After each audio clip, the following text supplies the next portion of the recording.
2021. Matapos maglakbay ng isang buong araw, nakapasok si Dustin sa isang tahimik na espasyo. Sa loob, nakikita niya ang mga labi ng mga nawasak na planeta na lumulutang paminsan-minsan. Matapos suriing mabuti ang kalapit na lugar, nakilala ni Dustin na nagsimula siyang lumapit sa lugar kung saan matatagpuan ang Earth. Out of the blue, napatigil siya sa paglalakad at medyo nakasimangot ang mukha niya. Sa kanyang harapan ay lumitaw ang isang malaking espasyo na puno ng madilim na kadiliman. Hindi niya maintindihan kung gaano kalaki ang lugar na talagang sakop ng itim na espasyo. Ang tanging nakita niya ay ganap na kadiliman na may pasukan na inihalin tulad sa bibig ng isang halimaw. Gayunpaman, kung gusto niyang sumulong, wala siyang pagpipilian kundi dumaan sa itim na espasyong ito.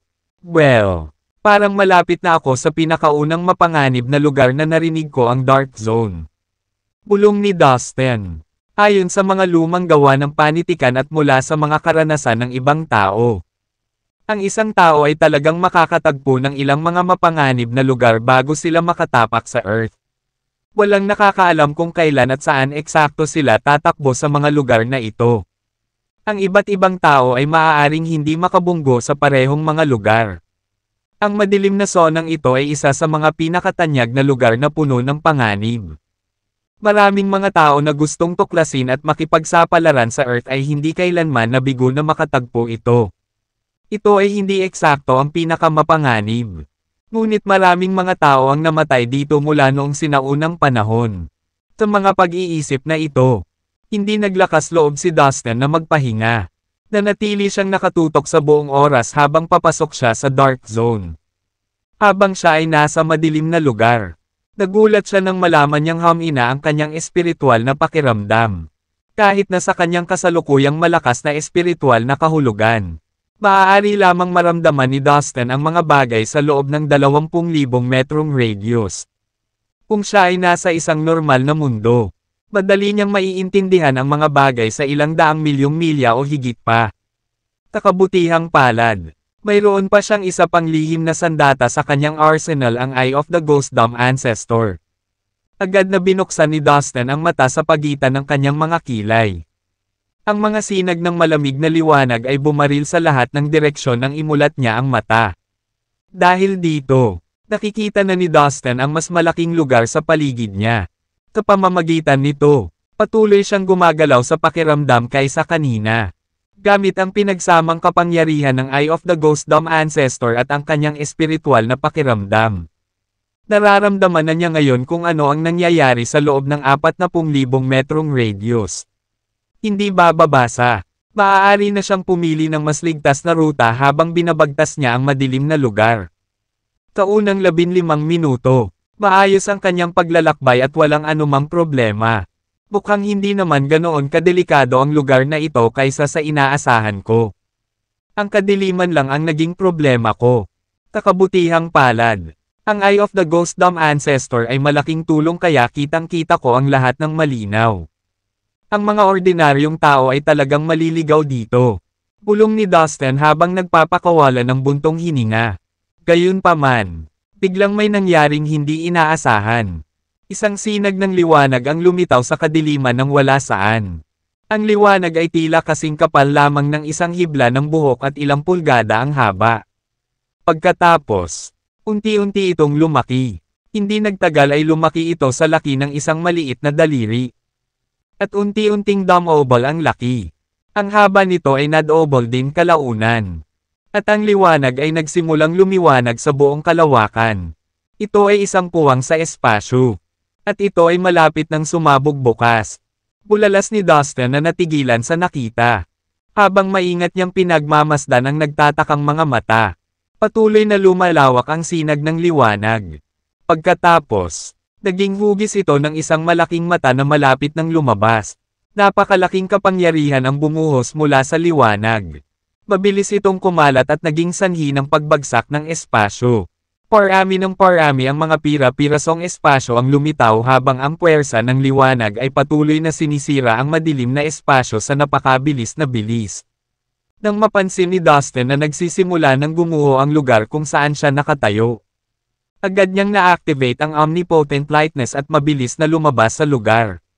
Nang maisip niyang malayo na siya sa lugar na gumuho, taglit siyang tumigil sa paglalakad.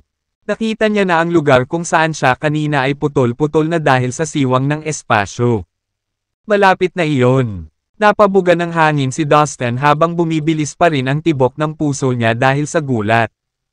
Kung hindi dahil sa pinagsamang kapangyarihan ng Eye of the Ghost Dome Ancestor at sa kanyang malakas na espiritual na pakiramdam, maaaring hindi siya nakatakas sa tamang panahon.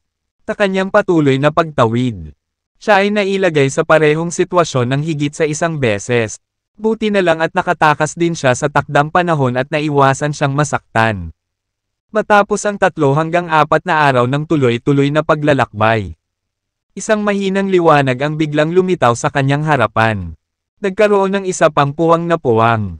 At isang maliwanag na liwanag ang lumabas mula rito. Habang papalapit siya, napansin niya ang isang landas na sementado ng mga itim na bato patungo sa bitik. Walang pag-aalinlangan. Pinilisan ni Dustin ang pagtakbo sa daan para makapasok sa space crack. Weirdly enough, umiral pa rin ang landas pagkatapos niyang pumasok sa loob ng crack. Nagpatuloy si Dustin sa paglalakad at pagsulong ng ilang araw. At hindi pa rin siya nakakarating sa dulo ng landas. Tapos biglang nanlaki yung mata niya. Ano yan? May napansin si Dustin habang nakatingin sa unahan ng daanan. Isang bola ng pilak na ilaw. Medyo natarante at nagulat si Dustin sa parehong oras. Binilisan niya ang lakad at narating ang lokasyon ng Silverlight. Habang pinagmamasdan niyang mabuti, ang ilaw na pilak ay isang puddle ng pilak na dugo. At isang maliit na bahagi ng isang bangkay ang nakahiga sa tabi nito. Nabulok na ang bangkay. Matagal na sigurong patay ang lalaking ito. He speculated upon observing the dismembered part of the bangkay. Matindi ang pagkinang ng dugong pilak na nagkalat sa paligid ng bangkay. Isang nakakatakot na dami ng enerhiya ang ibinubuga ng bangkay at ng dugo sa lupa. Paano ito mangyayari? Nakakatakot na presyon ng enerhiya. Hindi nang ahas na lumapit si Dustin sa kabila ng pagiging curious dahil sa umaagos na sobrang lakas. Itong maliit na bahagi ng bangkay na matagal ng patay ay makakapaglabas pa ba ng napakalaking enerhiya? Mas malakas pa ito kaysa sa mga master sa Divine Realm. Posible bang ang bangkay na ito ay pag-aari ng isang sinaunang banal na Diyos? Ang ideya ay tila walang katotohanan para kay Dustin. Ngunit wala siyang maisip na lohikal na paliwanag sa likod ng mga bagay na ngayon lang niya nasaksihan. Tinasabi sa atin ng mga alamat na ang mga sinaunang banal na Diyos ay mga walang hanggang nilalang. Ngunit kung maaari silang patayin, nangangahulugan ba ito na may iba pang mga nilalang sa kanilang antas o higit pa sa kanila? Gayunpaman, kung ang katawan na ito ay talagang pag-aari ng isang sinaunang Diyos, ito ay lampas lamang sa imahinasyon. Mayroong hindi masusukat na agwat sa pagitan ng kanilang lakas at ng mga master sa Divine Realm. Ang nakakabaliw na pag-iisip ay nagdulot ng panginginig sa gulugod ni Dustin. Sa kalaunan ay inayos ni Dustin ang kanyang sarili at isinantabi ang mga kaisipang iyon. At nagpatuloy sa paglingon sa mahiwagang lugar. Hindi nagtagal. Natagpuan ni Dustin ang isa pang bangkay na napapaligiran ng isang pool ng dugo. Gaya ng ginawa niya sa una. Hindi rin siya naglakas loob na lapitan ito at sa halip ay kumuha ng ibang ruta. Seryoso, anong nangyari dito? 100 bangkay ng mga Diyos na Diyos. Bulalas ni Dustin nang makarating sa tila kuweba. Ang tagpong sumalubong sa kanya ay yumanig sa kanyang kaibuturan. Habang nagkalat ang ilang mga bangkay sa lupa. Napakalaking dami ng enerhiya ang ibinubuga mula sa bawat isa sa kanila. May iba't ibang kulay ang dugong nakapalibot sa mga bangkay. Ang pinakakapansin-pansin ay pilak, ginto, at pula. Ang makulay na matingkad na dugo mula sa mga bangkay ang nagpapaliwanag sa buong kuweba.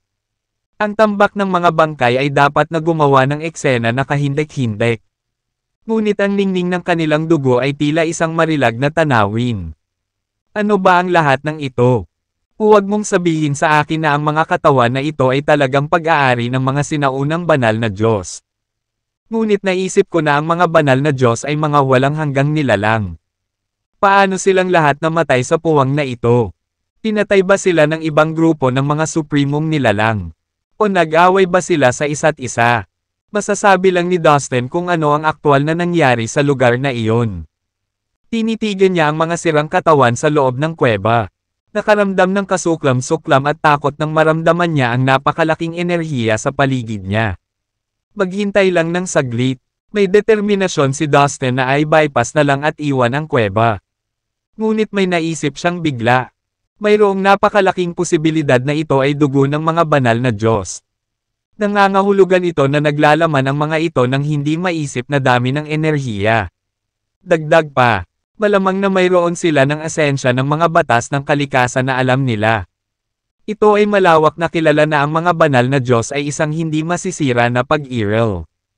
Kung kahit papaano ay ma-absorb ko ang essence na nakapaloob sa dugo nila. Baka maging invincible ako. Naningkit ang mga mata ni Dustin sa kilig habang matamang nakatitig sa makukulay na dugong kumikinang sa lupa. Nakuha ang atensyon ni Dustin ng may balang dugo sa lupa. Pumalakpak ito sa lakas na tila tumatawag sa kanya. Kaya't pinakawalan niya ang kanyang espiritual na pakiramdam upang suriin ito. Bang! Sa kanyang lubos na pagkagulat. Ang kanyang espiritual na sentido ay lumiwanag sa apoy bago pa nito lubos na mahawakan ang kalikasan ng natapong dugo. Ang enerhiya na nakapalibot sa dugo ay nagsunog ng kanyang espiritual na pakiramdam hanggang sa abo. Ngayon ay lalong nagpaganyak sa kanyang interes. Inilabas niya ang isa pang pag-alon ng kanyang espiritual na pakiramdam. Sa pagkakataong ito sa mas malakas na antas. At itinuro ito patungo sa pool ng dugo. Bang! Ang isa pang alon ng enerhiya ay hamarang sa kanyang espiritual na pakiramdam. Ang sagupaan ng mga puwersa na nagpapalipad sa kanya mula sa kanyang mga paa.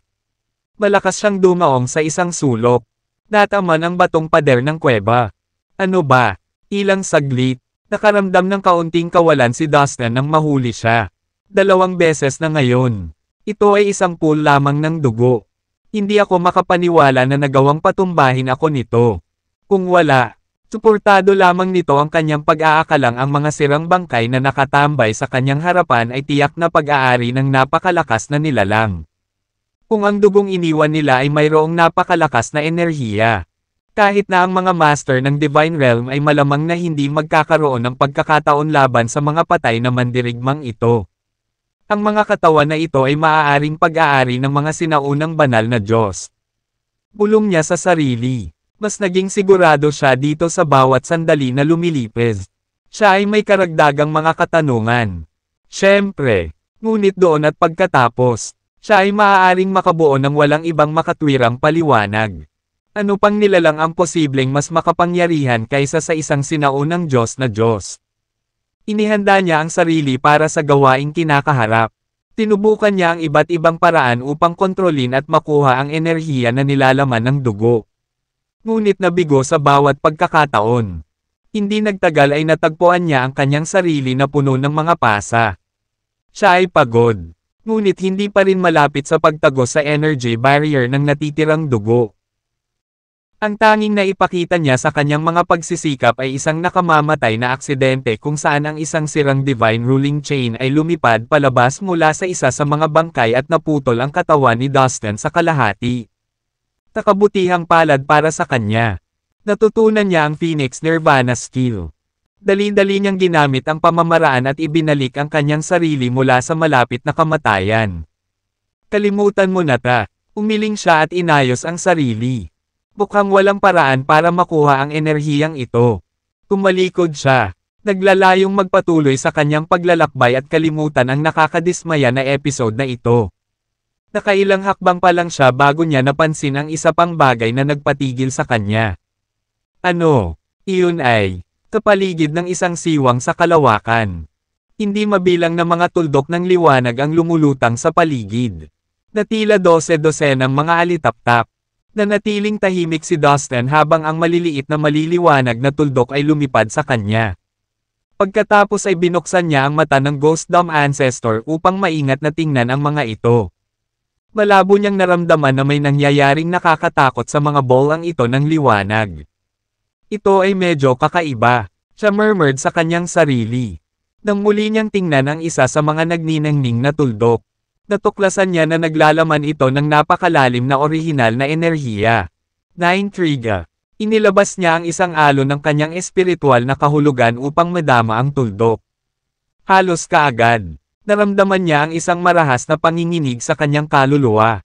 Nang mawala ang kanyang panginginig, nalaman niya na ang kanyang espiritual na pakiramdam ay nakapasok sa tuldok ng liwanag. Hindi. Isang dagandong na puno ng galit ang umalangaw-ngaw sa paligid at nagpasakit sa eardrums ni Dustin. Ako ang pinakamakapangyarihang mandirigma sa mga nasasakupan ni Reyna Siobhan. Malaki ang naging bahagi ko sa pananakop ni Emperador Hyder laban sa mga tribo na pinamumunuan ng kanyang kaaway na si Elliot. Iisipin na ako ay ma-frame ng isa sa mga kampo ni Elliot at ipalaglag niya ang aking banal na core. Ito ay hindi katanggap-tanggap. Sa di kalayuan, natatanaw na ni Dustin ang figure ng isang tao sa ibabaw ng isang malakas na kabayo. Ang kanyang pilak na baluti ay nababalutan ng dugo. At may hawak siyang mahabang sibat sa isang kamay. Siya ay sumisigaw sa langit. Reyna Siobhan, Emperador Hyder, Elliot. Ang pagbanggit sa tatlong pangalang iyon ay hindi nakaimik at nakaugat sa lugar si Dustin. Kaya namangha sa kanyang narinig. Ang tatlong karakter na iyon ay kilala. Walang kapantay na mga nilalang. Naisip ni Dustin na ligtas na sabihin na walang sino man mula sa kanyang tinubuang bayan na hindi nakakaalam ng mga maalamat na figure na ito. Wala akong kinatatakutan sa inyo. Ang lalaki ay nagpatuloy sa kanyang galit na galit. Ang kanyang mga dagandong ay umalangaw-ngaw sa kalawakan na parang mapurol na kulog. Wala sa labanan sa pagitan ng tunay. Higanting mga espada, o ng iyong maliit, mapanlin lang na mga panlilin lang. Ang aking heavenly fighting skill ay hindi maihahambing sa wala. Pagkatapos ay tinalian niya ang kanyang kabayo at itinaas ang pilak na sibat sa kanyang kamay. Ito ay kumislap ng nakakasilaw na liwanag. Tulad ng isang pilak na araw na sumisikat sa langit at lupa. Kahit na hindi inanyayahan, nagsimulang umawit ang nakabaluti na lalaki. Ang unang mahalagang punto sa heavenly fighting skill ay ang kalooban. Nauuna ang kalooban. At pangalawa ang mana.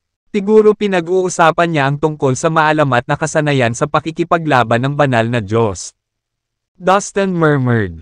Astounded at nahihilo sa hindi inaasahang pagtuklas na ito. Sa mga sumunod na sandali, ang Silver Armored Rider ay nagpatuloy sa pagpapakita ng kanyang kakayahan. Ang kawili-wiling beat ay napinangalanan niya at binibigkas ang bawat pamamaraan ng paglilinang habang ipinakita niya ang bawat kasanayan. Natulala si Dustin sa hagod na ito ng swerte. Maaari niyang samantalahin ang pagkakataong ito para matutunan ito ang mga kasanayan ng isang banal na Diyos. Pinipigilan ang kanyang pananabik. Itinuon niya ang lahat ng kanyang atensyon sa lalaki. Siya ay maingat upang itala ang bawat maliit na detalye. Bawat maliit na galaw. Mataman siyang nakamasid. Tahimik at hindi gumagalaw. May tatlong galaw ang heavenly fighting skill. Ang unang galaw ay ang sky-piercing skill. Muling kumislap ng nakakasilaw na liwanag ang sibat ng lalaki. Sa susunod na sandali, ang walang katapusang kapangyarihan ng batas at kaayusan ay naging maraming ron na sumayaw sa hangin bago nagsalubong sa sandata. Bush! Ang pilak na sibat ay biglang bumaril. Sa kalagitnaan ng paglipad, unti-unting lumabo ang nakakasilaw na liwanag nito. Bumagal ito habang lumilipad pasulong. At lumalabo. Ano iyon? Nakatitig si Dustin sa sibat. Dalilito. Bilang isang magic skill. Ang pag-atake na ipinakita ng lalaki ay napakakaraniwan. Walang nakitang makabuluhang punto si Dustin dito. Gayunpaman, inalis niya ang kanyang mga pag-aalinlangan at muling itinoon ang kanyang pansin nang muling hinawakan ng lalaki ang sibat. Si Dustin ay matatag sa kanyang pasya na tanggapin ang bawat maliit na detalye sa kung ano ang nasa harapan niya. At determinado siyang linawin ito. Nakatuon siya sa mga pag-awit at pagkilos ng lalaki sa bawat paraan ng paglilinang. Ang pangalawang galaw, ang sky collapsing skill. Itinaas ng lalaki ang sibat at hinampas ito pasulong. Bago pa man inihampas ng lalaki ang sandata. Naramdaman na ni Dustin na ito ay isang mas malakas na galaw kumpara sa una. Bang! Lumapag ito ng may malakas na kalabog. Ang espasyo kung saan hiniwa ng sibat ang hangin ay sumabog sa kanyang likuran. Ang mga pagsabog ay tuloy-tuloy. Na parang daan-daang granada ang lumulutang na hindi nakikita sa hangin. At nag-trigger sa isa't isa. Kahit sa malayo ay dinig na dinig ang kaguluhang ginawa nito. Gayunpaman, ang ikinagulat ni Dustin ay ang katotohanan na kahit na binawi ng lalaki ang kanyang sibat. Nagpatuloy ang marahas na pagsabog sa lugar kung saan naputol ang sandata. At walang mga palatandaan na ang mga pagsabog ay humihinto anumang oras sa lalong madaling panahon. Bo! Hindi napigilan ni Dustin ang kanyang paghinga. Maaaring hindi niya makita ang kahalagahan ng unang hakbang. Ngunit tiyak na nakilala niya ang nakakatakot na potensyal ng pangalawang paglipat. Kung sakaling ginamit niya ang pamamaraang ito, maaari siyang magsimula ng walang katapusang serye ng mga pagsabog. Ito ay tunay na isang maalamat na kasanayan. Ang ikatlong galaw. Kay devastating skill. Lumingon ang lalaki sa kabilang direksyon. Palayo sa patuloy na pagsabog. Lumingon din bigla si Dustin. Para makasabay. Ngunit sa sandaling iyon, 81 figure ang biglang lumitaw sa malayong kawalan. Tila ay mukhang halos kapareho ng laki ng karaniwang tao. Ngunit may mga katawan ng mga hayop sa ilalim ng mga ulo ng tao. Ang ilan ay humihinga ng apoy. Ilang tubig. At may iba na may makapal na hamog na lumalabas sa kanilang mga bibig. Nang walang babala, lahat sila ay kinasuhan ng nakabaluti na lalaki. Tingnan mo, naalarma na sigaw ni Dustin. Mga brats kayo. Pagmamaktol ng lalaki. Tila nagising siya mula sa pagkatulala na naging kasanayan niya nang marinig ang babala ni Dustin. Just be open and above board. Tumigil ka na sa paggamit ng mga dirty little tricks mo. Siya ay umuungal na galit habang sinasalubong ang kanyang mga umaatake. Samantala, hindi lang ang lalaki ang naaga ng atensyon ng biglaang pagsigaw ni Dustin. Lahat ng 81 figure ay nakatuon ang kanilang mga mata kay Dustin. Galit na ang kanilang plano ay nabigo ng mortal na ito. Na parang nakikipag-usap sa loob ng kanilang mga sarili. Ang mga Chimera ay lumingon sa kanilang mga ulo sa perpektong koordinasyon. At tinitigan si Dustin na may basa. Madilim na mga mata. Tasandaling bumagsak ang kanilang paningin sa kanya. Naramdaman ni Dustin ang isang mabigat na presyon na dumaan sa kanya. Pakiramdam niya ay parang nanginginig ang lupa at langit. At mayroon siyang nalalapit na pakiramdam na malapit nang masira ang buong mundo. Pagkatapos, ang kanyang espiritual na pakiramdam ay napilitang umatras. Bang! Sa sumunod na sandali, nakita ni Dustin ang puwang na umuuga ng marahas. Ang hindi mabilang na mga tuldok ng liwanag ay nagsimulang lumabas mula sa bitek. Na naglalabas ng mas maraming presyon ng enerhiya. Basag! Basag! Katawan iyon ni Dustin. At naririnig niya ang unti-unting pagbagsak nito. Sa loob ng ilang segundo, ang kanyang katawan ay nabasag sa iba't ibang piraso, na may walang katapusang mga bitek na dumadaloy sa kanyang balat. At ang dugo ay bumulwak dito at doon. Napagtanto niya na siya ay natamo ang galit ng mga halimaw na figure. May nagawa siyang mali at papatayin na siya. Fuck! Dito na ba ako mamamatay? Nakaramdam siya ng kirot ng panghihinayang. Kung alam niya kung ano ang darating. Hindi sana siya pumasok sa tuldok ng liwanag na iyon. At hindi niya isasali ang kanyang sarili sa napakasamang gulo. Bang! Ang isang partikular na kakilakilabot na presyon ng enerhiya ay gamulong mula sa puwang sa espasyo at patungo kay Dustin. Ito ay mabigat at mapang-api. At kahit anong pilit niya, imposibleng makatakas ito. Desperado na si Dustin nang biglang may narinig siyang boses mula sa kanyang slave tower. Ano? Isang maliit na figure ang lumabas mula sa slave tower at tumabi kay Dustin. Ito ay isang maliit na batang lalaki. Mga 4 na taong gulang. Mayroon siyang apple pink na mukha. Matingkad na mga mata at magandang kilay. Ikaw pala. Parehong nagulat at natuwa si Dustin. Kilala niya ang batang ito. Nasagasaan niya ang maliit ng hinahabol siya at sa kabutihang palad ay nakatakas siya sa magulong kawalan. Mula sa batang ito natutunan niya kung paano gamitin ang omnipotent lightness. Hindi nagtagal. Sa hindi malamang dahilan, nakatulog ng mahimbing ang bata. Hindi sigurado kung ano ang gagawin at nakikitang maaaring tumagal ito ng mahabang panahon. Inilagay siya ni Dustin sa isang tahimik na sulok ng slave tower. Lumipas ang ilang oras, nagulat si Dustin nang makitang nag-iisang lumabas sa tore ang batang lalaki. Malamang nagising siya mula sa mahimbing niyang pagkakatulog at nagpas siyang tumingin sa paligid. Kailan ka nagising? Ano ang nararamdaman mo ngayon? Munting kaibigan. Hindi. Ang ibig kong sabihin. Napatigil si Dustin sa pagsasalita. Iniisip kung ano ang dapat niyang itawag sa batang ito. Bagamat nagtagal silang magkasama sa kawalan. Wala siyang alam tungkol sa munting ito. Na misteryoso sa lahat ng paraan. Noon, ginulat siya ng maliit na bata sa pamamagitan ng madaling pagpapatamba sa pinuno ng Yaksha Palace kasama ang isang batch ng mga sect ancestor level masters mula sa underworld. Pagkatapos, naalala ni Dustin na binanggit ng isa sa mga master na may kinalaman ng bata sa isang matandang alamat. Habang siya ay natutulog, si Dustin ay nagtanong sa maraming mga master sa mas lumang henerasyon kung narinig na nila ang tungkol sa isang matandang alamat at kung sino ang maliit na batang lalaki. Ngunit sa kanyang pagkabigo, wala ni isa sa kanila ang makapagbigay ng diretsyong sagot kay Dustin. Sa pamamagitan ng impormasyong nakuha niya na nagtagal ng maraming taon. Nakakuha lamang si Dustin ng isang napakalabing ideya tungkol dito. Tinabi na maaaring ito ay ipinasa sa loob ng isang dosenang panahon o higit pa. Malaki ang posibilidad na ito ay may kinalaman sa mga banal na Diyos noong sinaunang panahon. Sa kabila ng lahat ng iyon, wala pa rin siyang kakilala sa maliit na bata. Ngayon, tuluyan na niyang hindi pinansin si Dustin na para bang hindi niya ito narinig. Sa halip, inilagay niya ang kanyang mga kamay sa kanyang likuran at tinitigan ang mga spot ng lumilipad na liwanag sa mga bitek. Mula sa hitsura ng kanyang mukha hanggang sa paraan ng pagdadala niya sa kanyang sarili. Walang kahit anong kabataan sa kanya.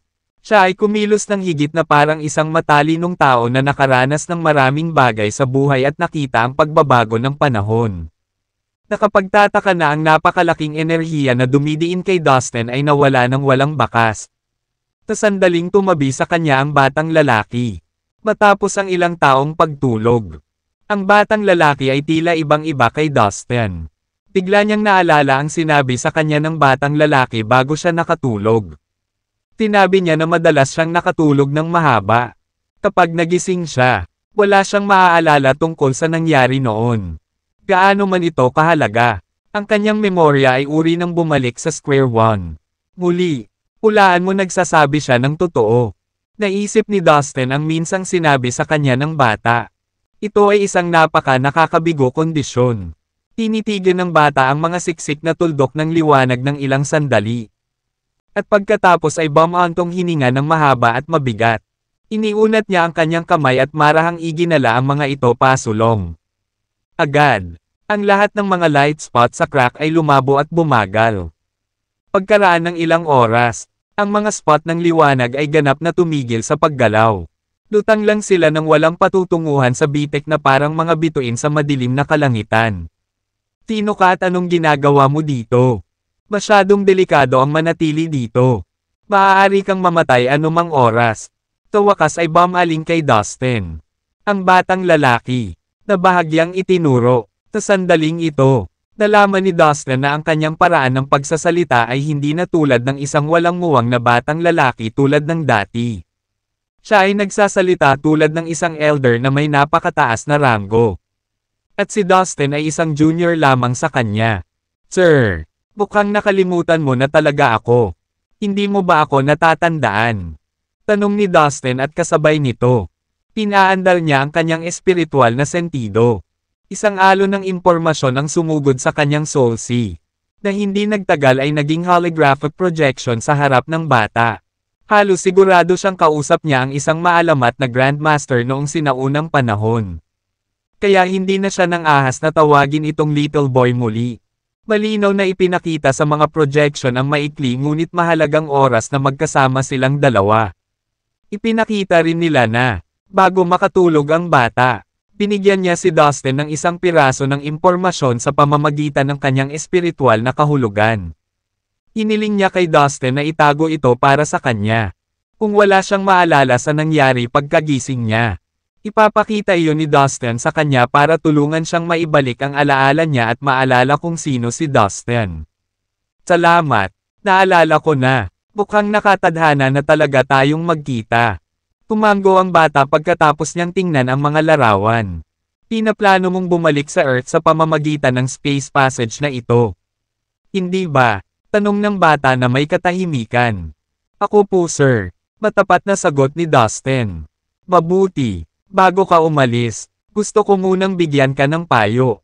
Magkakaroon ng mga mapanganib na hadlang sa lahat ng dako sa iyong pagbabalik sa Earth. At kailangan mong malampasan ang mga hadlang na ito. Ang lahat ay depende sa iyong kapangyarihan at kung paano mo ginagamit ito. Natatakot ako na ito ay magiging masyadong mapanganib para sa isang magsasaka na tulad mo. Ngunit nararamdaman ko na mayroon kang iyong mga dahilan. Kaya naman determinado kang pumunta. Di ba? Kakailanganin mo ng tulong. Let me give you a hand. Sabi ng bata. Pagkatapos ay iniunat niya ang isang daliri at marahang tinapik si Dustin gamit ang kanyang spiritual sense energy. Whoosh! Isang surge powerful energy ang sumugod sa katawan ni Dustin at kumalat sa buong katawan niya. Ito ay isang nakakatakot na uri ng enerhiya na hindi pa nararanasan ni Dustin. Masasabi niya na ang lahat ng kanyang pisikal na lakas, ang kanyang vital energy, ang kanyang espiritual na lakas ng pakiramdam at ang kanyang kapangyarihan sa batas. Kahit na pinagsama-sama, ay hindi katumbas ng kahit 1% ng enerhiya na ito na ibinigay ng maliit na bata. Alam din niya na ang enerhiyang ito ay lalabas at ililigtas ang kanyang buhay sa mga sandali na siya ay nasa aktwal na panganib at higit na kailangan niya ito. Maraming salamat, sir. Sa lahat, na-appreciate ko talaga. Ikinulong ni Dustin ang kanyang mga kamay at yumuko sa bata. Nalabis na nalulugod sa tuwa. Bueno, ngayon. Ipakita mo sa akin ang iyong omnipotent lightness. Hiling ng batang lalaki. Nakita niya mula sa mga imahe na natutunan ni Dustin kung paano gamitin ang omnipotent lightness mula sa kanya at gustong malaman kung gaano kahusay si Dustin. Walang pag-aalinlangan. Ipinakita agad ni Dustin ang husay. Naglakad siya ng 12 beses mula sa isang dulo ng bitek patungo sa isa pa. Umaasa na ang maliit na bata ay maaaring magbigay sa kanya ng ilang payo upang higit pang pagbutihin ang kanyang kakayahan. Dahil alam niyang gagabayan siya ng bata sa martial arts skill. Tuwang-tuwa si Dustin. Good job! Ang iyong regalo sa martial arts ay maihahambing dahil makakamit mo ang ganoong antas sa pamamagitan lamang ng iyong sariling pagsisikap at tiyaga. Tumango ang bata. Kumikinang ang mga mata sa pagpapahalaga at pagmamalaki. Sa sandaling iyon, ipinakita ng maliit na bata kay Dustin kung paano gamitin ang kasanayang ito sa kanyang sarili at itinuro kung saan hindi niya ito nagawa ng maayos. Matapos matuno ang mga bagong bagay na natutunan niya, ang omnipotent lightness ni Dustin ay gumawa ng isa pang qualitative leap. Si Dustin ay ginamit upang linangin sa pamamagitan ng kanyang sariling mga pamamaraan at sa gayon. Ito ay hindi maiiwasan at mauunawaan para sa kanya na magkaroon ng mga pagkukulang na siya mismo ay nabigong makita. Natutuwa siya na silang lahat ay nakilala at naitama. Sir, if I can ask a question. Alam mo ba kung ano itong mga light dots na lumilipad sa crack na ito? Hindi maiwasang magtanong ni Dustin. Bueno. Sila ang mga labi ng espiritual na mga labi ng kaluluwa na iniwan ng mga Panginoon noong sila ay namatay noong sinaunang panahon. Dahan-dahan at malinaw na sagot ng bata. Ang mga Panginoon ba na ito? Ang mga banal na Diyos?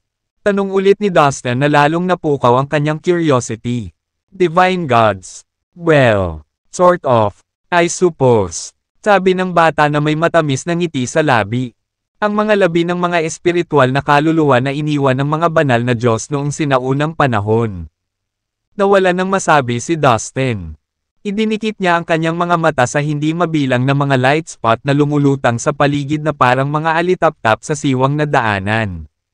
So yung mga bangkay na nakita ko kanina ay iniwan din ng mga sinaunang Diyos na Diyos. Inilarawan ni Dustin sa maliit na bata ang mga bangkay na nakita niya sa kuweba. Oo, tama ka. Tumango ang bata bilang pagsang-ayon. Wow! Daan-daang mga bangkay ng mga sinaunang Diyos na Diyos. Ito ay malayo sa imahinasyon ni Dustin. Habang iniisip niya iyon, mas lalo siyang nakaramdam ng takot. Ramdam niya ang pagpintig ng kanyang puso sa kanyang dibdib.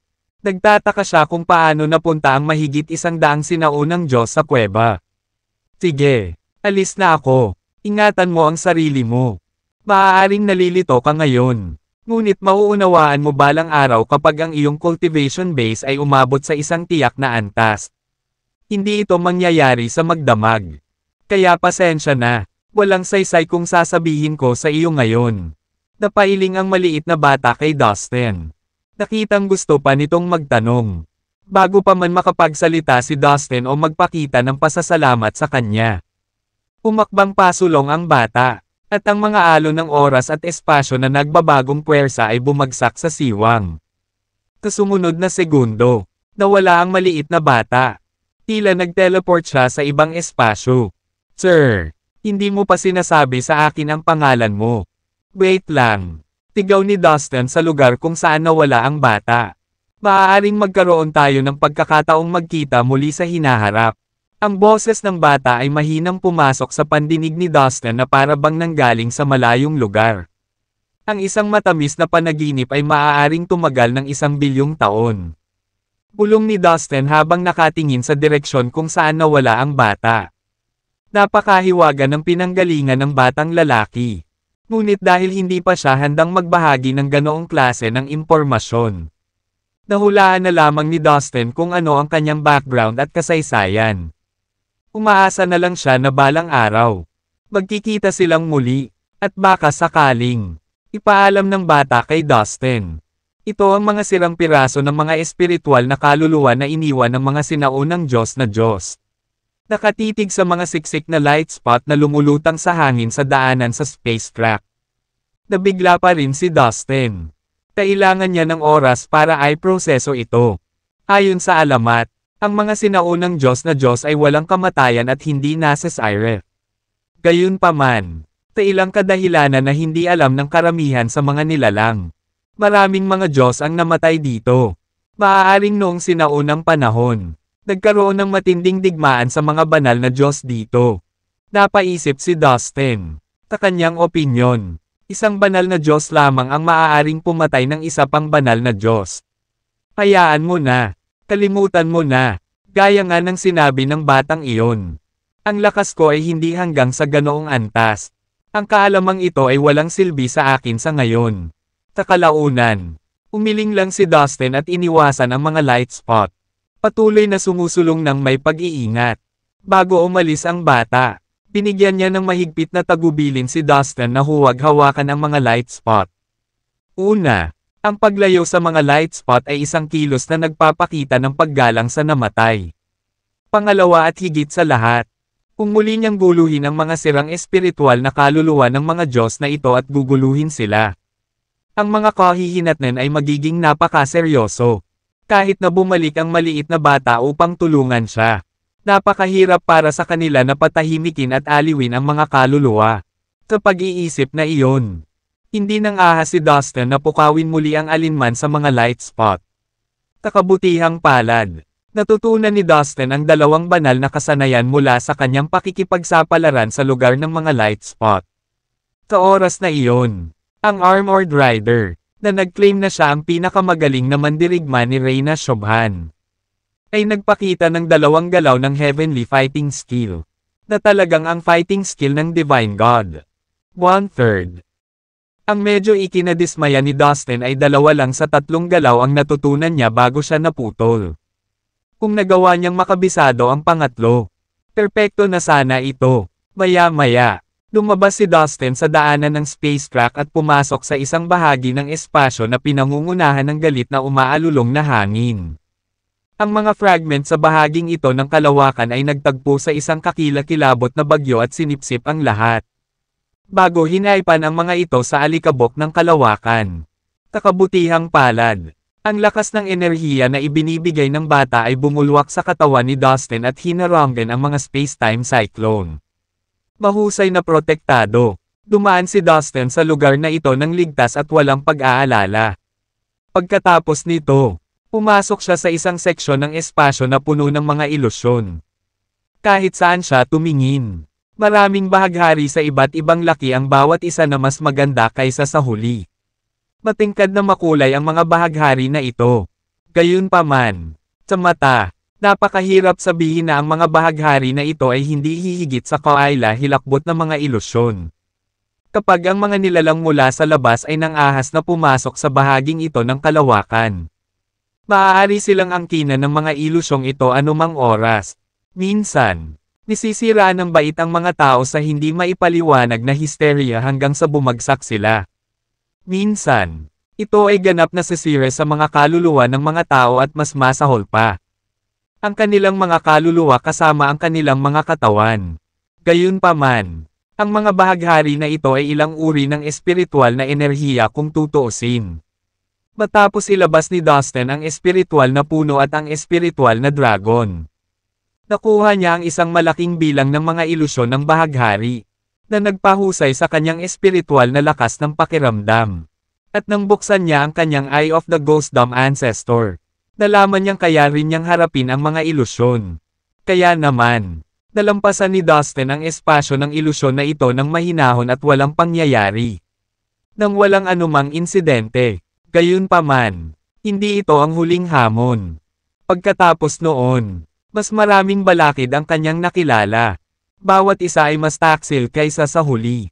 Determinado siyang magpatuloy at pumunta sa lahat ng paraan. Sa kanyang lakas, karunungan, tapang at iba pang mga kasanayan, ipinakita niya ang marami sa kanyang mga trumpeta at nagawang malampasan ang maraming panganib. Ang malakas na enerhiya na ipinasok ng batang lalaki sa katawan ni Dustin ay nagligtas sa kanyang buhay ng maraming beses at sa mga napakahalagang sandali. Masasabing kung wala ang proteksyon ng enerhiyang ito, hindi madadaanan ni Dustin ang napakaraming mga panganib na ito. Makalipas ang kalahating buwan, natagpuan ni Dustin ang kanyang sarili sa harap ng isa pang itim na puwang. Dapat makatapak na ulit ako sa Earth.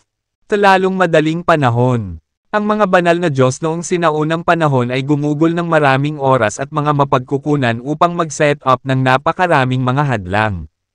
Sa isang determinadong pagsisikap na ihiwalay ang Earth, sabi ni Dustin sa sarili na may mapait na ngiti habang mag-isang naglalakad sa siwang ng espasyo. Ang space track ay nagbigay sa kanya ng kakaibang pakiramdam, na nagpatayo ng mga balahibo sa kanyang katawan. Maaaring ito ay dahil sa ang katunayan na ito ay malamig at ganap na madilim sa loob.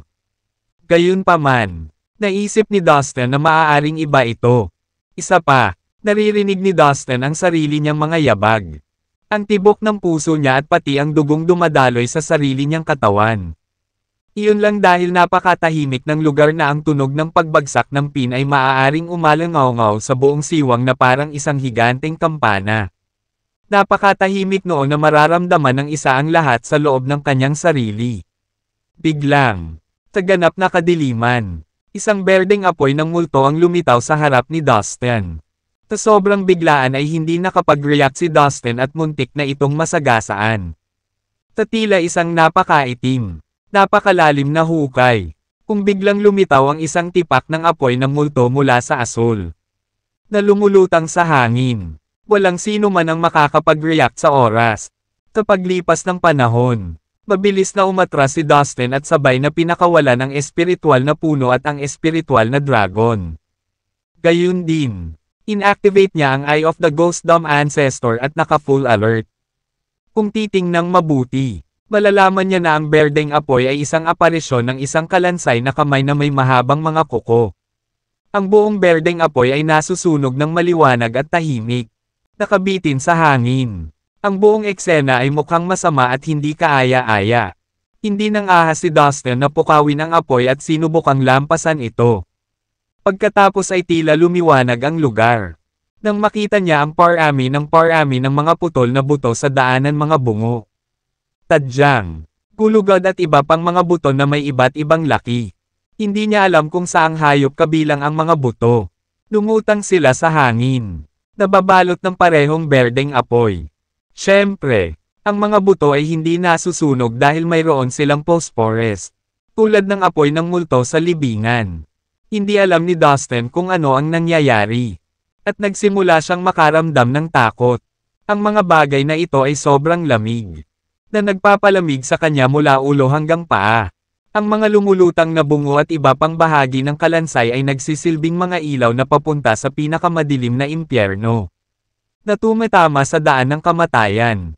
Nakita rin ni Dustin ang isang mabangis na ulo na nakasabit sa himpapawid na naputol sa katawan at nababad sa sariling dugo. Habang papalapit siya, ito pala ay ulo ng isang hayop, na kasing laki ng gilingang bato. Ito ay natatakpan ng asul na kaliskis mula sa nguso hanggang sa likod ng mga tenga at maging sa leeg. Ngunit ang mga puwang sa pagitan ng mga kaliskis ay puno ng berdeng parang karayom na bristles. Malamang, namatay ito sa napakalungkot at nakakatakot na paraan. Walang ideya si Dustin kung anong uri ng hayop iyon at hindi niya ito makilala. Ang lahat ng uri ng walang katapusang malas at masasamang aura. Kabilang ang masasamang aura, masamang enerhiya, corpse miasma at iba pa, ay patuloy na bumubulwak mula sa nakamamatay na sugat sa higanting ulo na pumupuno sa siwang na daanan na ito. Ito ay walang kapantay na kakila-kilabot at kasuklam-suklam. Upang sabihin ang hindi bababasa. Biglang may nangyaring kahindek-hindek na nagpatayo ng balahibo ni Dustin. Habang si Dustin ay nakatayo mula sa isang ligtas na distansya at tumingin sa ulo. Ang ulo ay biglang nagbukas ng isang berdeng mata at nakatitig ng diretso kay Dustin. Isang kakaiba at nakakatakot na ngiti ang bumungad sa mukha nito na may nakamamatay na hangarin na halata sa ekspresyon na mayroon ito. Biglang lumabas ang enerhiyang iniwan ng bata. Pinalot nito si Dustin at pinalampas ito sa ulo sa napakabilis na bilis. Pagkaraan ng ilang sandali, natagpuan ni Dustin ang kanyang sarili na naglalakad sa kadiliman. Muli, mag-isa, bigla siyang nakaramdam ng napakalamig na aura. Bukas ang mga butas ng kanyang katawan at naramdaman niya ang nagyayelong hampas ng hangin mula sa kanyang ulo pababa sa kanyang mga paa. Mabilis na tumalikod si Dustin at binuksan ang kanyang Eye of the Ghost Dumb Ancestor.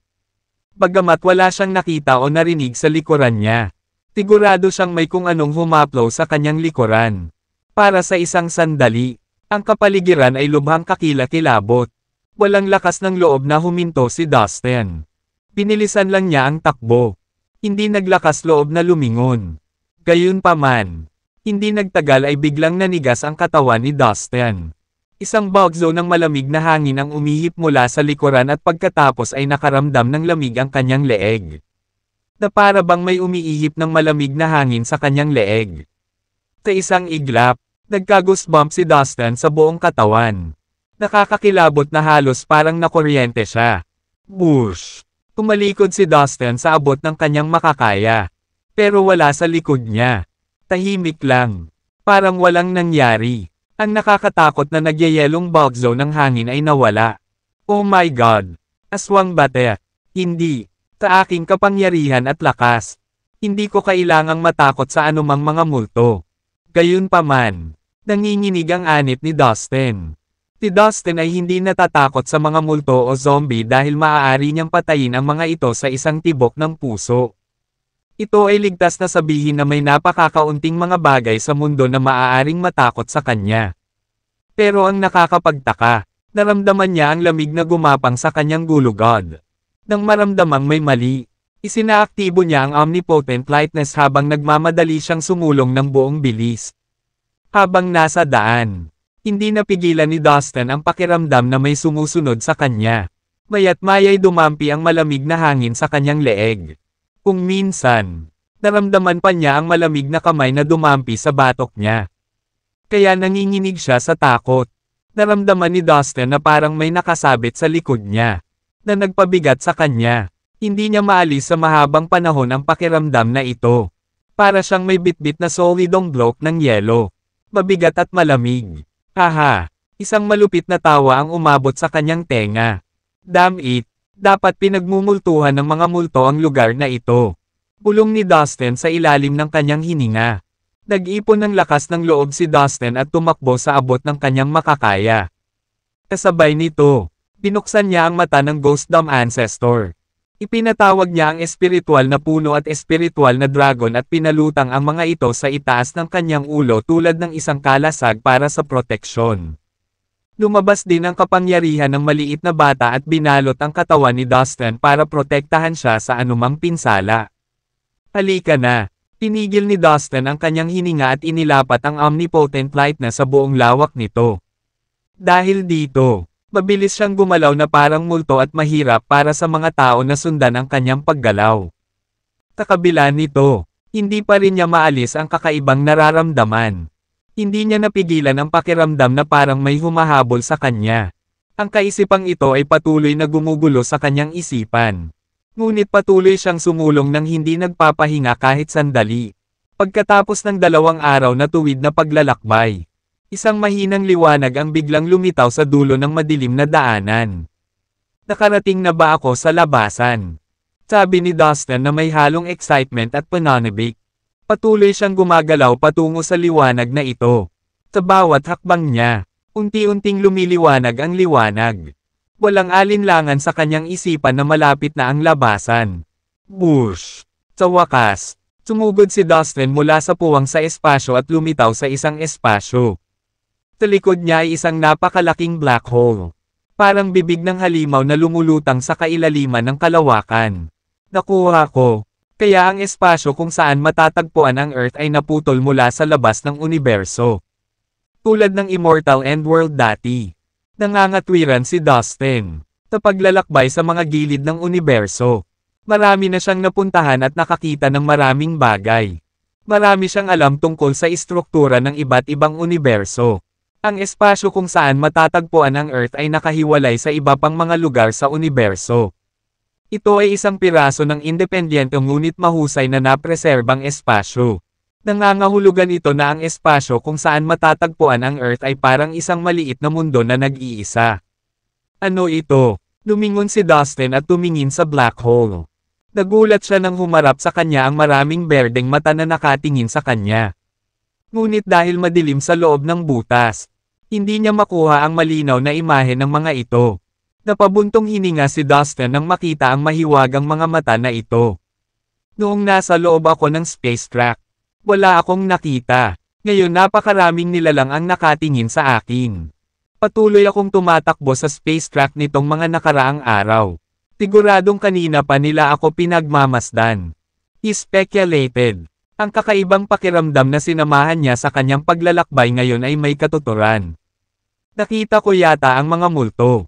Kumakabog pa rin sa takot ang puso ni Dustin nang maalis sa isip niya ang mga nangyari nitong mga nakaraang araw. Pagkatapos ay tumalikod siya at bumantong hininga. Napagtagumpayan ng malalim na pakiramdam ng kaiganhawahan. Alam niyang mapipigilan na niya ang pag-iisip tungkol sa black hole na iyon. Sa wakas nakalabas na ako sa black hole na iyon. Napakasarap sa pakiramdam na makita ang liwanag. Sabi ni Dustin. Noon lang, may nangyaring hindi inaasahan. Boom! Ang buong espasyo ay nagsimulang yumanig ng marahas. Ang walang katapusang divine ruling chains na naglalabas ng mabigat na kapangyarihan ay tila lumitaw mula sa lahat ng dako. Na walang awang nagpaulan kay Dustin. Regress. Isang marilag na boses ang umalangaw-ngaw sa buong paligid. Ang regression. Naintindihan naman agad ni Dustin ang mangyayari. Kailangang dumaan sa regression ang sinumang tagalabas na sumusubok na pumasok sa Earth. Sa isang segundo, inilabas ni Dustin ang lahat ng kanyang trump card. Ang espiritual na puno. Ang espiritual na dragon. Ang mata ng Ghost Dome Ancestor. Ang mahiwagang magnetic mountain. At iba pang mababang antas na magic treasures na magkakasamang bomb-alot kay Dustin. Mayroong daan-daang libong magic treasures sa kabuuan. Inilabas niya ang lahat ng kanyang magic treasures. Pagkatapos ay gumamit siya ng maraming lihim na kasanayan upang protektahan ang kanyang sarili mula sa pinsala. Sumugod pa si Dustin sa spaceship at mabilis na na-set up ang track hiding array para maiwasang maranasan ang regression. Gayunpaman, tila wala itong gaanong epekto. Hindi naapektuhan ang kanyang mga pag-atake. Tinira ng maraming divine ruling chains ang lahat ng magic treasures at itinali si Dustin. Pilit na tinatanggal ni Dustin ang mga tanikala ngunit walang saysay ang kanyang pakikibaka. Ang lakas ng batas na nilalaman ng mga kadena ay labis para sa kanya upang hawakan ng mag-isa. Kaya't hindi nagtagal ay tumigil siya sa paglaban dahil napagtanto niya na walang pagkakataon na maiiwasan niya ang regression. Pagkatapos ng lahat, ito ay nilikha ng mga banal na Diyos.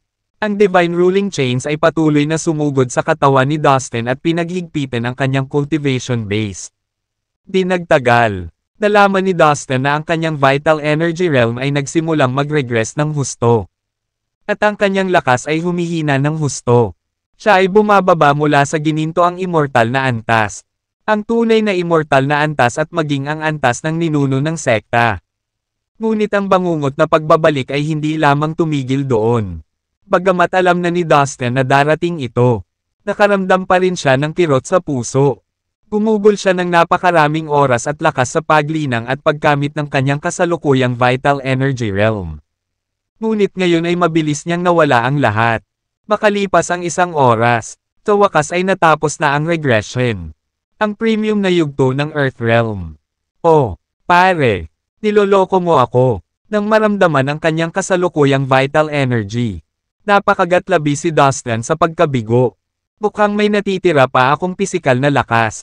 Bumulwak si Dustin matapos suriin ang kanyang pisikal na lakas. Maaari niyang talunin ang immortal na lupa sa pamamagitan ng pag-asa lamang sa kanyang pisikal na lakas bago ang buong prosesong ito. Naisip ni Dustin na ngayon ay maaari pa niyang harapin ang mga cultivator sa Emperor Realm sa kanyang natitirang pisikal na lakas. Naniniwala siya na mapoprotektahan niya ang kanyang sarili sa lugar na ito. At sa Earth lalo na sa kanyang kasalukuyang lakas. Pagkatapos ng lahat, kakaunti ang mga nilalang na nilinang sa Earth. Well, sa tingin ko ay may katuturan iyon. Marahil, ang regression ay nakatuon lamang sa pagharap sa realm ng vital energy ng mga cultivator. Pagkatapos ay nagpapatuloy ito upang pahinain ang pisikal na lakas ng mga magsasaka. Maswerte akong taglayin ang mga magic treasures at techniques na iyon. Kaya naman napapanatili ko ang pisikal na lakas. Nag-isip si Dustin nang mapagtantong siya ay maswerte. Pagkatapos ay lumipat siya upang suriin ang kanyang espiritual na kahulugan at espiritual na kaluluwa. Ang kanyang espiritual na pakiramdam ay hindi humina. Gayunpaman, ang karamihan sa kanyang espiritual na kahulugan ay maaari lamang manatili sa kanyang soul sea. Na nangangahulugan na maaari lamang niyang gamitin ang isang maliit na bahagi nito upang suriin ang nakapaligid o pag-atake sa mga kaaway. Tinangka ni Dustin na pakawalan ang kanyang espiritual na pakiramdam. Bilang resulta, maraming divine ruling chain ang bumagsak upang matamaan ang kanyang espiritual na kahulugan at ginawa itong kawalan.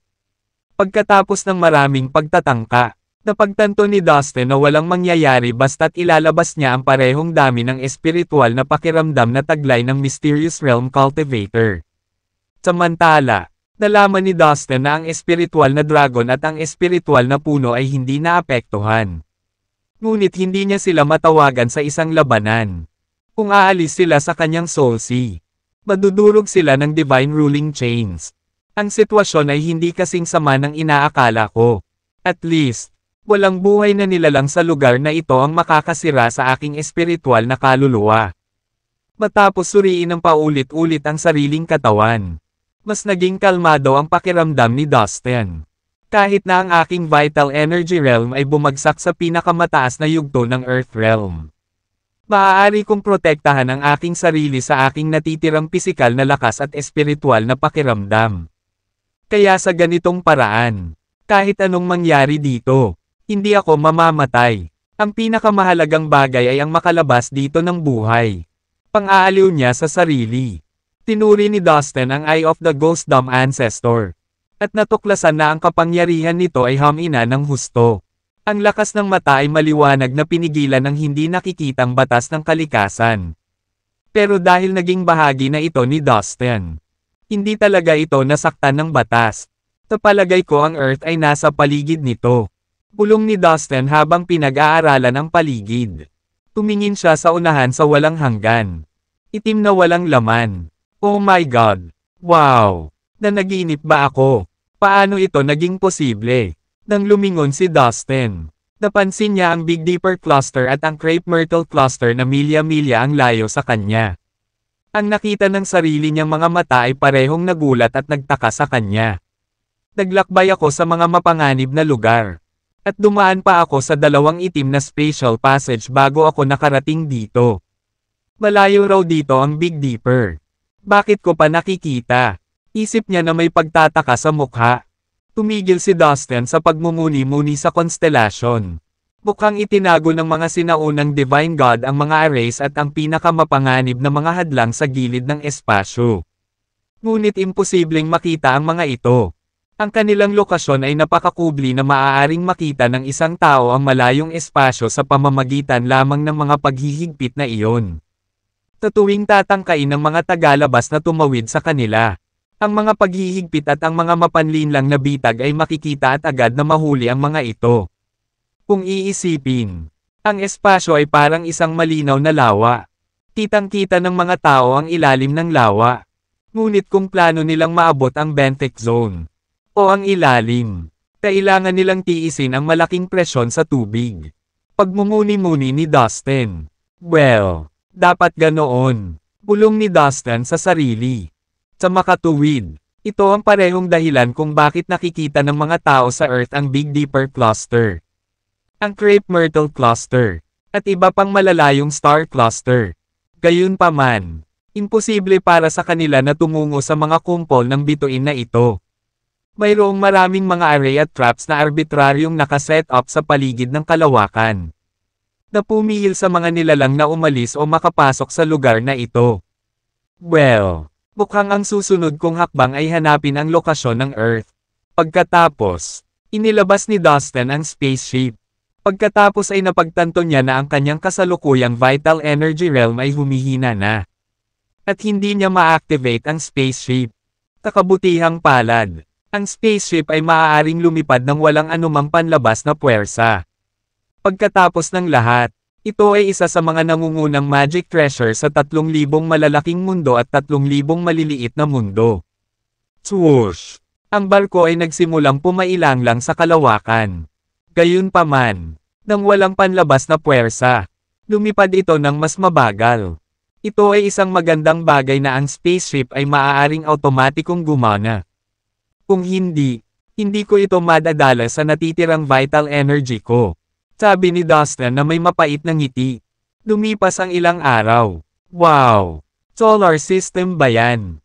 Oh my God! Bulalas ni Dustin. Napanganga siya sa espasyong nasa harapan niya dahil sa pagkamangha at pagtataka. Kakumpol ng bituin sa unahan niya. Nakita niya ang 8 malalaking planeta na umiikot sa isang maliwanag at nagninangas na bituin. Umikot din ang mga satellite sa bawat planeta. Lahat sila ay may kanya-kanyang bilis ng pag-ikot sa kanilang sariling mga landas. Ang araw, ang buwan, o Diyos ko, ang lupa. Tuwang-tuwa si Dustin na makilala ang lahat ng mga bagay na makalangit na pamilyar sa kanya. Walang mga salita upang ilarawan ang kanyang pagkamangha. Laking gulat niya. Maaari siyang bumalik sa Earth ilang dekada pagkatapos maglakbay ang kanyang kaluluwa sa ibang universo. Takaibuturan ng kanyang puso. Alam niyang ang Earth ang kanyang tunay na bayan. Habang nasa isip ang kanyang minamahal na Earth, kinokontrol ni Dustin ang spaceship at itinaboy ito patungo sa solar system kasama ang lahat ng kanyang natitirang lakas. Sa wakas, naabot niya ang Earth. Pagtingin sa asul na planeta sa ibaba, halos mapaiyak si Dustin. Ilang dekada na siyang wala sa Earth. Pagkatapos, biglang naalala ni Dustin ang kanyang tahanan, pamilya, at mga kaibigan. Ang pag-iisip ng lahat ng bagay na napalampas niya sa Earth ay naging dahilan upang hindi siya mapakali at balisa. Ang pinakakinatatakutan ni Dustin ay ang ideya na maaaring patay na ang kanyang pamilya at mga kaibigan. Pagkatapos ng lahat, maraming dekada na ang lumipas, at wala siyang ideya kung ano ang nangyari sa kanila. Sa nakalipas na mga taon, naranasan ni Dustin ang lahat ng uri ng matitinding labanan. At nakatakas pa nga siya sa kamatayan ng maraming beses. Ngunit hindi pa siya naging ganoon ka-tense noon na hindi niya maiwasang manginig. Earth, bumalik ako. Nagsimulang mamuo ang mga luha sa mga mata ni Dustin. At tumulo sa kanyang mga pisngi dahil sa sobrang kilig.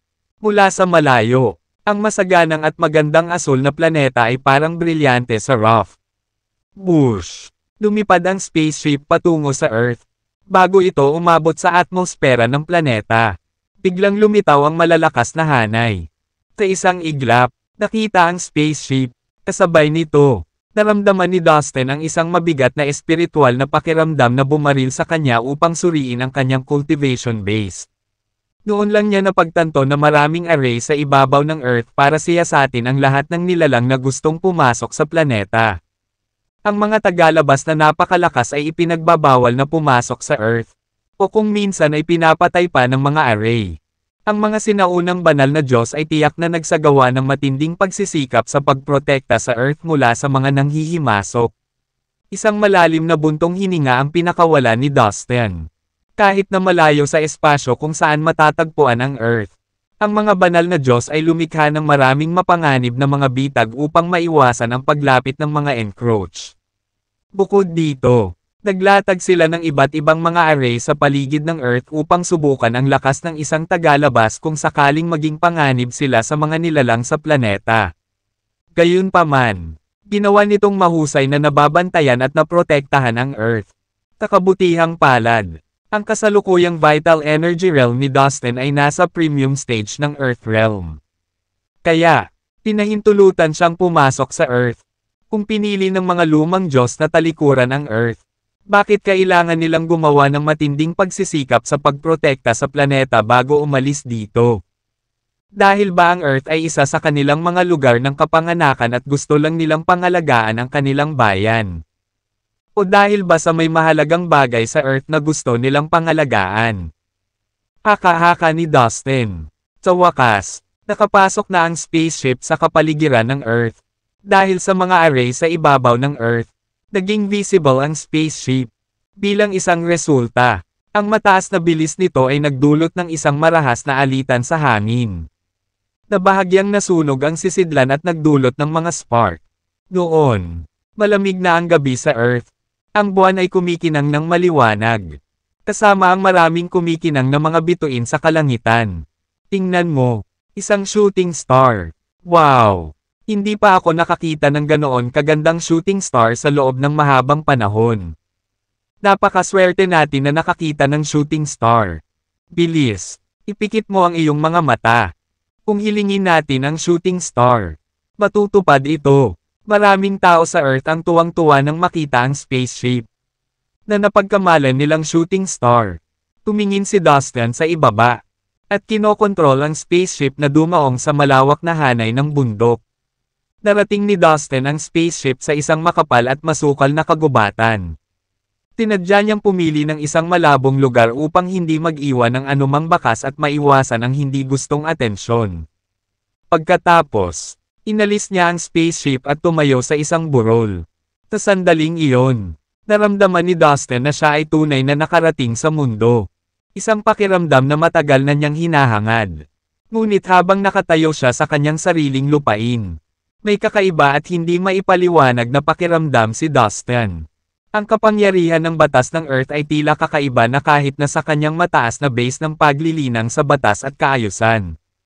Medyo mahirap para sa kanya na ganap na maunawaan ito. Sa katunayan, kahit na si Dustin ay sumailalim sa regression na naging sanhi ng kanyang lakas na hamina ng malaki. Ang kanyang paglilinang ng batas at kaayusan ay nanatiling hindi napinsala.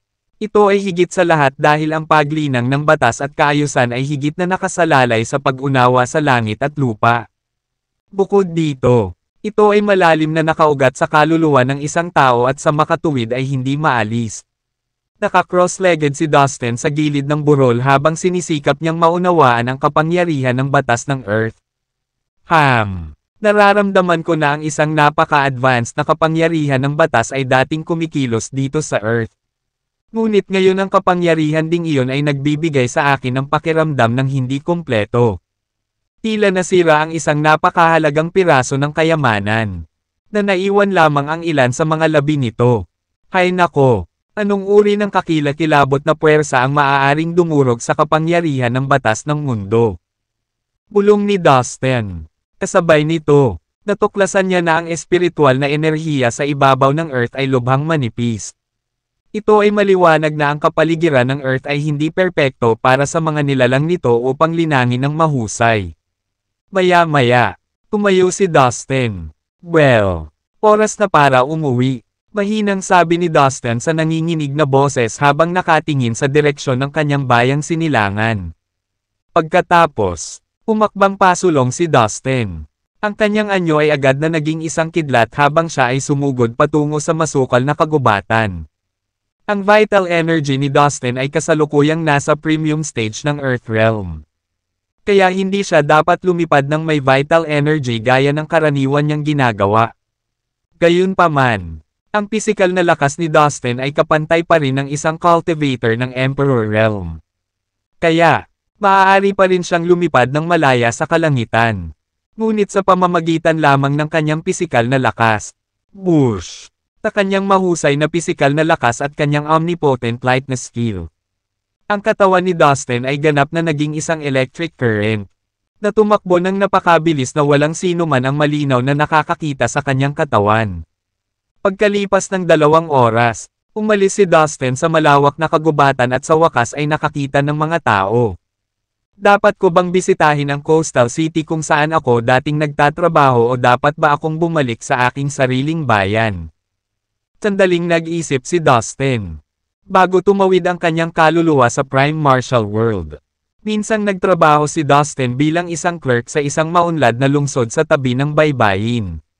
Doon din siya naaksidente sa sasakyan at humantong sa paglalakbay ng kanyang kaluluwa hanggang sa ibang mundo at pumasok sa katawan nitong si Dustin.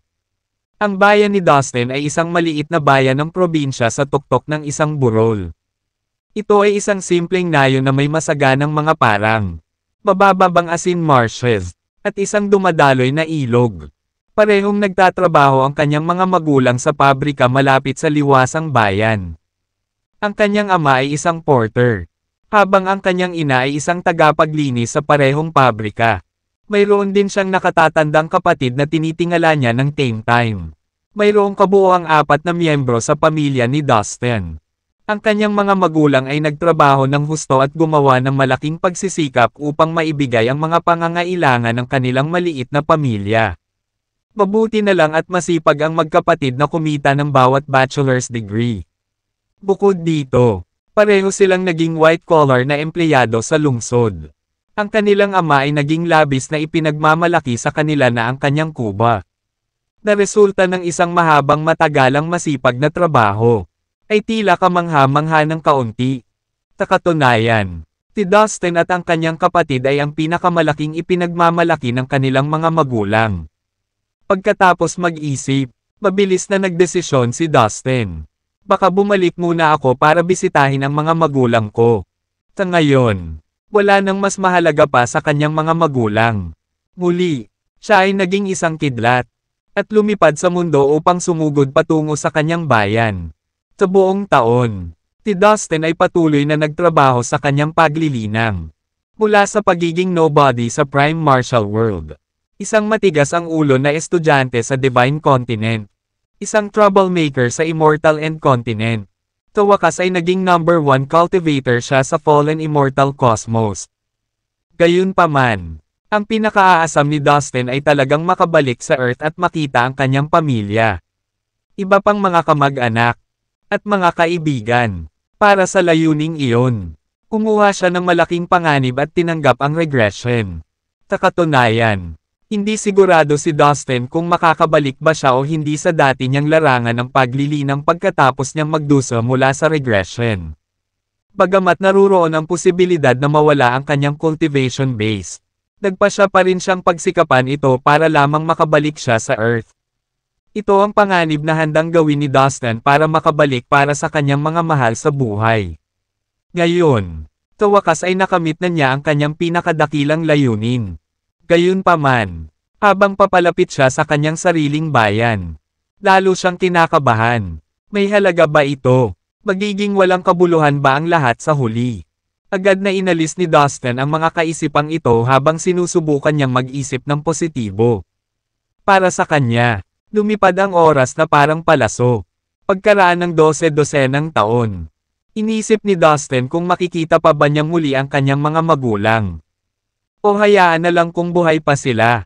Sa pagkakataong iyon, nakatali ang tiyan ni Dustin. Akala niya ang oras na iyon ang pinakamakapangyarihan at nakakatakot na bagay sa mundo. Maaari nitong sirain at baguhin ang lahat.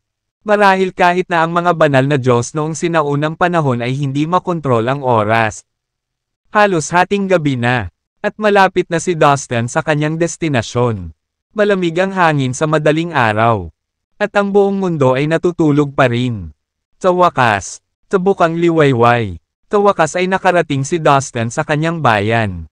Lamingga-lingga siya sa paligid at saglit na gumala ng walang patutunguhan.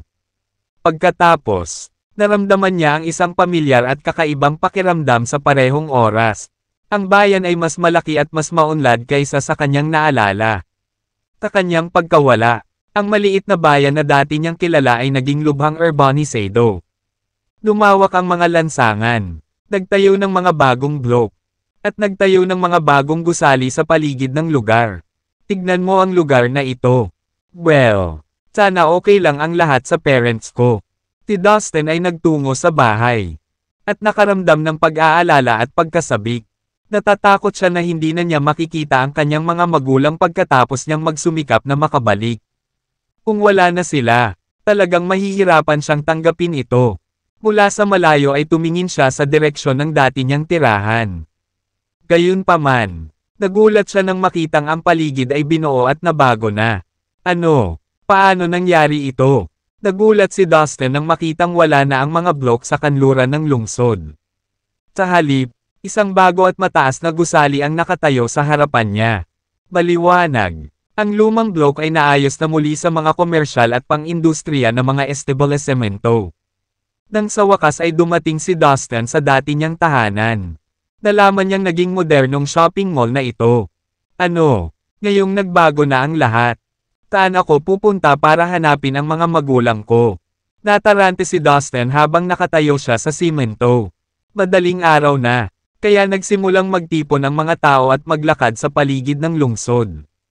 May mga manggagawa sa opisina, mga estudyante, at mga nagtitinda sa lahat ng dako. Maraming tao ang dumating at nagpatuloy sa kanilang sariling buhay. Si Dustin ay nagsimulang maglakad ng walang patutunguhan.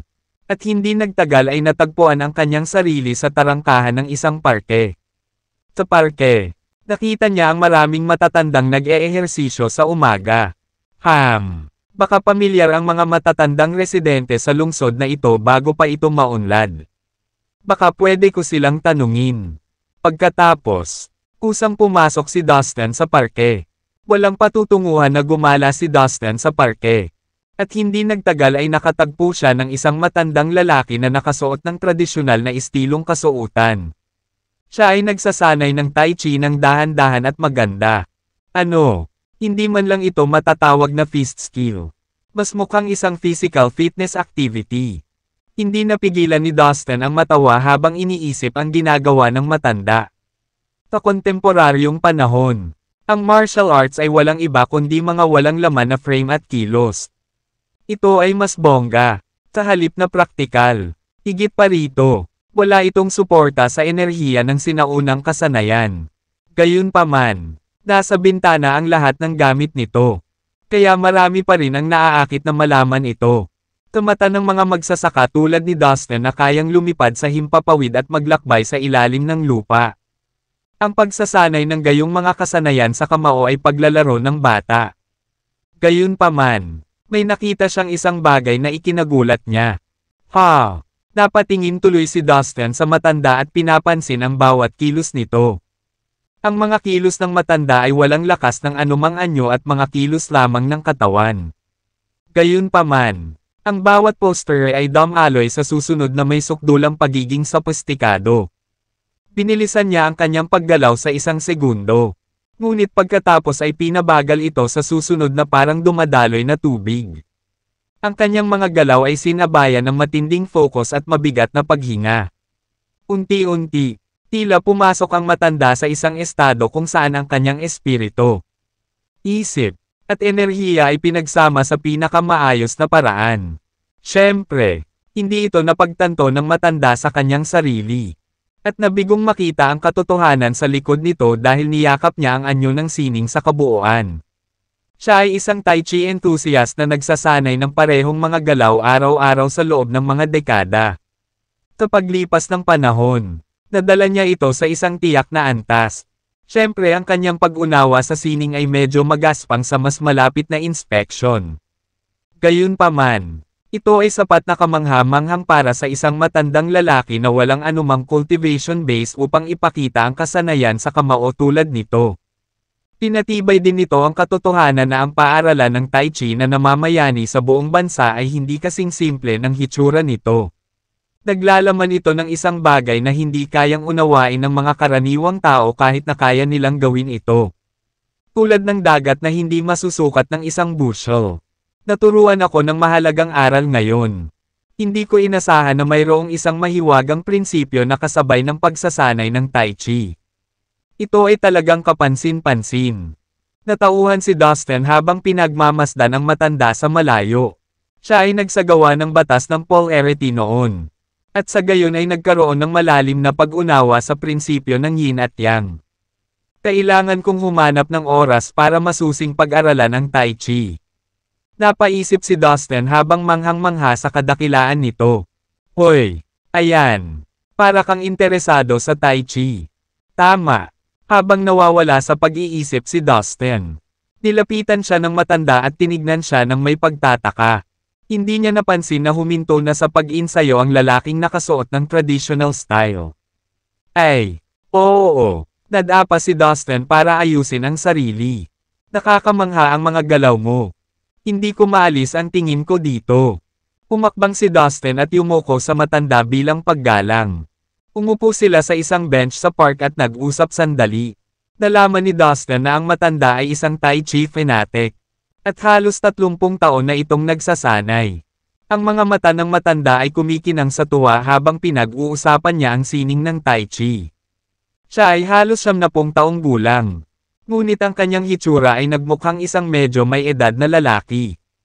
Ang matanda ay may malusog na pamumuhay. Kumain siya ng sariwa at organikong pagkain. Regular na umiinom ng kanyang gamot. At nakatulog ng maayos nang hindi bababa sa 8 oras sa isang araw. Ang sakit o sipon ay bihirang damapo sa kanya. Siyempre, iniugnay din niya ang kanyang mahusay na pisikal na kondisyon sa Tai Chi. Pumayag naman si Dustin sa kanya. Ang intent realm na nabuo ng matanda nang hindi sinasadya sa pamamagitan ng pagsasanay ng Tai Chi ay talagang mabuti para sa kanyang pisikal, mental, at espiritual na kagalingan. Sa kanilang pag-uusap, lubos na natarante si Dustin sa kanyang natuklasan. 10 taon na lang pala ang lumipas mula nang ma-accident si Dustin at umalis sa Earth. Kaya naman, ang space at time continuum ng solar system ay talagang ibang-iba mula sa fallen immortal cosmos. Ano? 10 taon lang ba talaga?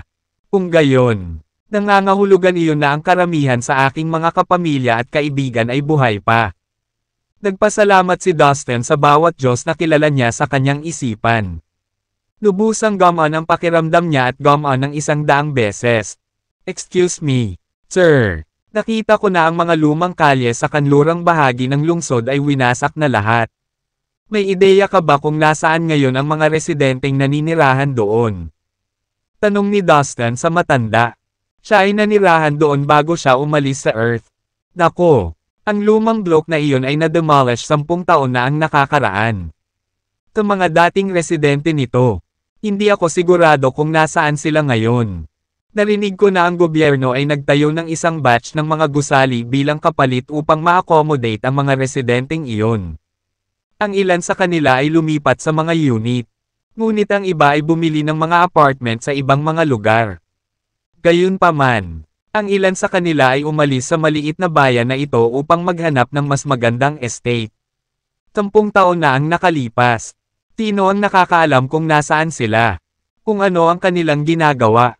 O kung sila ay buhay pa? Bakit mo natanong? May kilala ka bang nakatira doon dati? Tanong ng matanda. Sa totoo lang. Oo. Nanirahan ako roon 10 taon na ang nakalilipas. Naglakbay ako ng marami sa nakalipas na 2 taon. At hindi ako nagkaroon ng pagkakataon na bumalik at bisitahin ang bayang ito. Kakasamaang palad, nawalan ako ng pakikipag-ugnayan sa lahat ng aking mga kamag-anak at kaibigan. Ngunit sana mahanap ko sila. Malungkot na sabi ni Dustin. Oh, I see. Kawawang bata. Well, hayaan mo akong tulungan ka. Buong buhay ko dito ako nakatira. At baka may mga kakilala akong may ideya tungkol sa kinaroroonan ng mga residente mula sa lugar na iyon. Baka pwede ko silang tanungin. Sincere na sabi ng matanda. Siya ay isang mainit at magiliw na tao noong una. May soft spot siya kay Dustin at pinahahalagahan niya ang interes ng binata sa Tai Chi. Wow!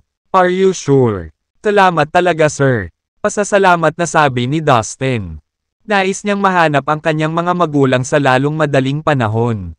At hindi niya tinanggihan ang anumang pagkakataon na gawin ito. Haha, wala lang. Mas madali na ngayon kasi lahat may smartphone. 2/3. Noong panahon ko, wala pang ganyan. Ngayon, lahat ay konektado sa pamamagitan ng social media at mga group chat na ito. Sa totoo lang, kahit ang isang matandang tulad ko ay nakakuha ng dalawang grupong ito. Magpapadala lang ako ng mensahe sa aking sekretarya at ipatingin niya ito para sa iyo. Huwag kang mag-alala, binata. Naniniwala akong makakatanggap ka ng balita mula sa kanila sa lalong madaling panahon. Sandali lang. I'll just compose my message and hit send, sabi ng matanda habang mas malapitan ang tingin sa phone niya. Ayan. Tapos na. Nagulat si Dustin nang makitang bihasa ang matanda sa paggamit ng smartphone. Noong nabubuhay pa siya sa Earth, ang pinakasikat na mga mobile phone ay kasing laki ng mga brick. Paano nagbago ang mga oras? Sa ngayon, ang mga tao ay nakakapag-access ng impormasyon online sa anumang oras at anumang lugar. Kahit na ang kultura ng paglilinang ay bumaba sa Earth, ito ay pinalitan ng iba pang mga paraan ng produksyon. Ang mga tao ay umunlad sa isa pang uri ng sibilisasyon. At ginamit ang teknolohiya sa kanilang sariling kalamangan. Higit pa rito, ang mga makabagong aplikasyon sa digital development ay patuloy na pinahusay upang mapabilis ang kanilang pagiging produktibo. Napaisip si Dustin. Bata, dahil matagal ka nang hindi nakabalik, dapat wala kang matutuluyan. Paano ito? Maaari kang pumunta sa aking lugar hanggang sa makatanggap tayo ng isang salita mula sa iyong pamilya. Naniniwala ako na hindi ito tatagal ng higit sa 2 araw. Bukas na alok ng matanda kay Dustin. Wow! Thank you, sir. Napakabait mo. Tumango si Dustin at tinanggap ang alok. Pagkatapos, tinitid ng lalaki si Dustin pabalik sa kanyang tahanan. Nagulat si Dustin nang makita niya na bagamat mukhang mapagpakumbaba ang matanda. Nakatira talaga siya sa isang marangyang vilya sa silangan ng lungsod. May mga katulong na nakasuot ng puting damit na nag-aasikaso sa bawat pangangailangan sa bahay. Kasama na ang pang-araw-araw na pangunahing pangangailangan ng matanda. Tila mayaman o makapangyarihan ang matanda. Pagkabalik sa vilya, ipinagpatuloy ng matanda at ni Dustin ang kanilang pag-uusap sa Tai Chi habang umiinom ng tsaa. Paminsan-minsan, ipinaliwanag ni Dustin ang batas ni Yin at Yang sa matanda. Nalasing sa mga sinabi ni Dustin at patuloy na pumapalakpak sa mesa. Maya-maya, sumapit ang gabi. Sa paligid ng hapunan, isang matangkad at magandang babae na nakaitim na suit ang dumating sa vilya. Mukha siyang katulong ng matanda. Boss, I have an update regarding your request this afternoon. Sunod-sunod niyang report habang hawak ang isang brown envelope sa kamay. Ang dokumentong ito ay naglalaman ng kinaroroonan ng lahat ng matatandang residente sa kanlurang bahagi ng bayan. Pagkatapos ay ipinasa niya ang makapal na brown envelope sa matanda. Magaling! Puri sa kanya ng matanda at agad itong iniabot kay Dustin. Sabik na sabik si Dustin sa pagbasa nito kaya pinagpawisan ang mga palad niya. Binuksan niya ang sobre ng walang pag-aalinlangan at maingat na inisa-isa ang mga papel. Sa wakas, nakahanap si Dustin ng file na may pangalan ng kanyang pamilya. Si Clementine, ang pangalan ng kanyang ama, ay lumipat pabalik sa kapalit na gusali kasama ang kanyang pamilya. Ayon sa dokumento, gayunpaman, Nanatili lamang sila doon ng ilang taon. Sa hindi malamang kadahilanan, lumipat sila at sinabing lumipat sa isang maliit na bungalow house sa western suburban area ng bayan. How about Clement and his wife? Are they in good health? Tanong ni Dustin habang nanginginig ang boses. I'm sorry, but I have no idea. Wala nang balita sa kanila simula nang lumipat sila sa replacement building. Nalaman namin ang lahat ng impormasyong ito sa dati nilang kapitbahay. Pero wala na raw siyang narinig mula sa kanila. Paumanhin na sagot ng katulong. Nagsimulang hindi mapalagay si Dustin. Bigla siyang tumayo at nagpaalam sa matanda. Wala siyang planong maupo doon at maghintay ng isa pang segundo. Sa halip, gusto niyang pumunta sa western suburb sa lalong madaling panahon. Napakabait ng matanda, at pinilit pa ang kanyang katulong na pasakayin si Dustin. Gayunpaman, masyadong naiinip si Dustin na sumakay ng kotse dahil alam niyang mas mabilis siyang makapunta doon. Gusto lang niyang makita ang kanyang mga magulang nang walang atrasan. Kaya naman, tinanggihan niya ang alok ng matanda. Sa lakas ni Dustin, inabot lang siya ng ilang minuto upang pumunta sa western suburb. Bush! Inilabas ni Dustin ang lahat ng kanyang pisikal na lakas at lumabas ng bayan sa isang iglap. Siya ay sumugod patungo sa western suburb sa bilis ng kidlat. Dapat buhay pa ang mga magulang ko. Kung tutuusin, 10 taon pa lang simula nang mawala ako at hindi pa sila ganoon katanda noong nawala ako. Dahil hindi napigilan ni Dustin ang kanyang pananabik, lumipad si Dustin sa pinakamabilis niyang bilis, at dumating pagkalipas ng ilang minuto sa itaas ng isang maliit na suburb sa kanluran ng lungsod. Ang suburb ay matatagpuan malayo sa lungsod at sa gilid ng isang malaking field. Ang lahat ng mga gusali sa linya ng paningin ni Dustin ay mga bungalow. Bago siya umalis ay ipinaalam na ng babaeng sekretarya kay Dustin ang mga detalye ng address ng kanyang magulang. Kaya, hindi na sila kailangang hanapin ni Dustin. Gamit ang kanyang espiritual na kahulugan, nakita niya ang tinutubuan, magulong bakuran at bumaba mula sa langit. Dama po siya sa gusot na damo makalipas ang ilang segundo. Pagkatapos, nakatayo sa labas ng pintuan. Ginamit ni Dustin ang kanyang espiritual na kahulugan upang galugarin ang silid. Agad niyang naramdaman ang presensya ng 2 pamilyar na figure. Iyon ay ang kanyang ama at ina. Puno ng saya at ginhawa. Hinayaan ni Dustin na tumulo ang mga luha mula sa kanyang mga mata. Nagsimulang manginig ang kanyang mga kamay sa kanyang tagiliran at bigla siyang nakaramdam ng kaba sa paglalakad sa threshold. Nandito talaga sila. Sana walang nagbago. Dahil mas matapang ang kanyang pakiramdam. Tinimulan niyang pagmasdan ang aktibidad sa loob. Sa dulong bahagi ng unang silid, ang ama ni Dustin ay nakahiga sa isang higaan. Nakapikit ang kanyang mga mata. At hindi siya kumikibo. Sobrang putla ng mukha niya na para siyang multo. Sa kanyang paglabas-masok, ang kanyang dibdib ay nanginginig at ang tunog nito ay kumakalampag sa hangin. Ang silid ay napuno ng isang malakas na aroma ng mga halamang gamot. Sa kusina, isang babaeng nasa edad 50 ay nakatayo sa harap ng isang palayok ng halamang gamot. Maingat na gumalaw. Ang singaw ay tumaas mula sa kaldero at ginawang mas malapot ang amoy sa hangin. O hindi, may mali ba sa tatay ko? Nagtataka si Dustin na kumunat ang noo. Dad, Mom, bumalik na ako. Ngayong nag-aalala na siya sa kalagayan ng kanyang ama. Hindi na huminto si Dustin sa pag-iisip bago niya pilit na binuksan ang pintuan sa harapan at nagmadaling pumasok sa silid. Oh my God! Sinong? Huminto ang ina ni Dustin sa kalagitnaan ng pangungusap at halos malaglag ang kanyang panga sa sahig. Ang mangkok ng mga lutong damo ay maluwag na nakahawak sa kanyang mahinang mga kamay. Bang! Ang mangkok ay nahulog sa lupa. At ito ay nabasag sa maliliit na piraso. Sa loob ng ilang sandali, ang katas ng damo ay kumakalat sa buong sahig. Ano? Ikaw? Dustin? Kakaiba ito. Nananaginip ba ako? Kamukhang kamukha mo ang anak kong si Dustin. Baka nanaginip ako. Ilang araw ko na siyang ginugugol sa pag-iisip. Posible. Nahihirapan ang nanay ni Dustin na i-decipher ang sitwasyon sa harap niya. Kung tutuusin, naaksidente ang kanyang anak at namatay 10 taon na ang nakararaan. Kamukha ni Dustin ang lalaking ito pero imposibleng nandoon siya lalo na't buo ang itsura. Ito ay dapat na isang ilusyon o isang panaginip. Namimiss lang niya ang kanyang anak. Iyon lang. My poor Dustin. Nandito ka ba para makilala ang nanay mo sa panaginip niya? Nakikita kita. Nandito lang ako. Sabi niya habang tumutulo ang mga luha sa kanyang pisngi at tumulo sa kanyang baba. Nilaibat ng kanyang mga mata ang bawat pulgada ni Dustin.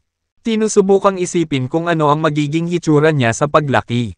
Sa sandaling iyon, tila nakalimutan na niya ang lahat. Mom, it's not a dream. It's true. I'm not dead. I'm back. Hindi na nag-aksaya ng isa pang sandali. Lumapit si Dustin at niyakap ang kanyang ina. Ikaw ba? Paano ito naging posible? Tanong ng nanay ni Dustin. Nanlilisik at malayo pa ang mga mata niya na parang nananaginip. Ipinikit ni Dustin ang kanyang mga mata. Inilagay ang kanyang isip sa trabaho. Pinakawalan niya ang ilang espiritual na enerhiya ng kaluluwa at inilipat ito sa utak ng kanyang ina. Ang espiritual na enerhiya ng kaluluwa ay naglalaman ng kakanyahan ng espiritual na puno. Na agad na nagpapataas ng kapangyarihan ng kaluluwa ng kanyang ina. Dahil dito, ang espiritual na katangian ng kanyang ina ay tumaas ng husto at hindi nagtagal ay nagkaroon siya ng malakas na puwersa ng kaluluwa. Bukod pa rito, gumanda ang hitsura ng kanyang ina.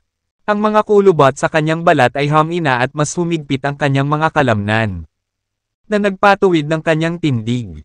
Ito ay kilala na ang espiritual na puno ay ang banal na puno ng espiritual na lahi at ito ay positibong nakakaapekto sa kapangyarihan ng espiritual na kahulugan at kaluluwa.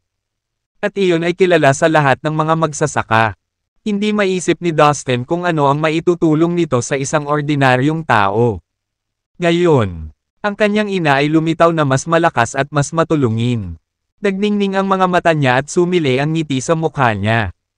Dustin, ikaw talaga, buhay ka pa. Paghakbang pasulong. Ibinalot niya ito sa kanyang mga braso at pinisil ng mahigpit. Napasinghap siya ng mariin ngunit hindi niya sinubukang kumawala sa mahigpit nitong pagkakahawak. Maya-maya, medyo kumalma ang mag-ina.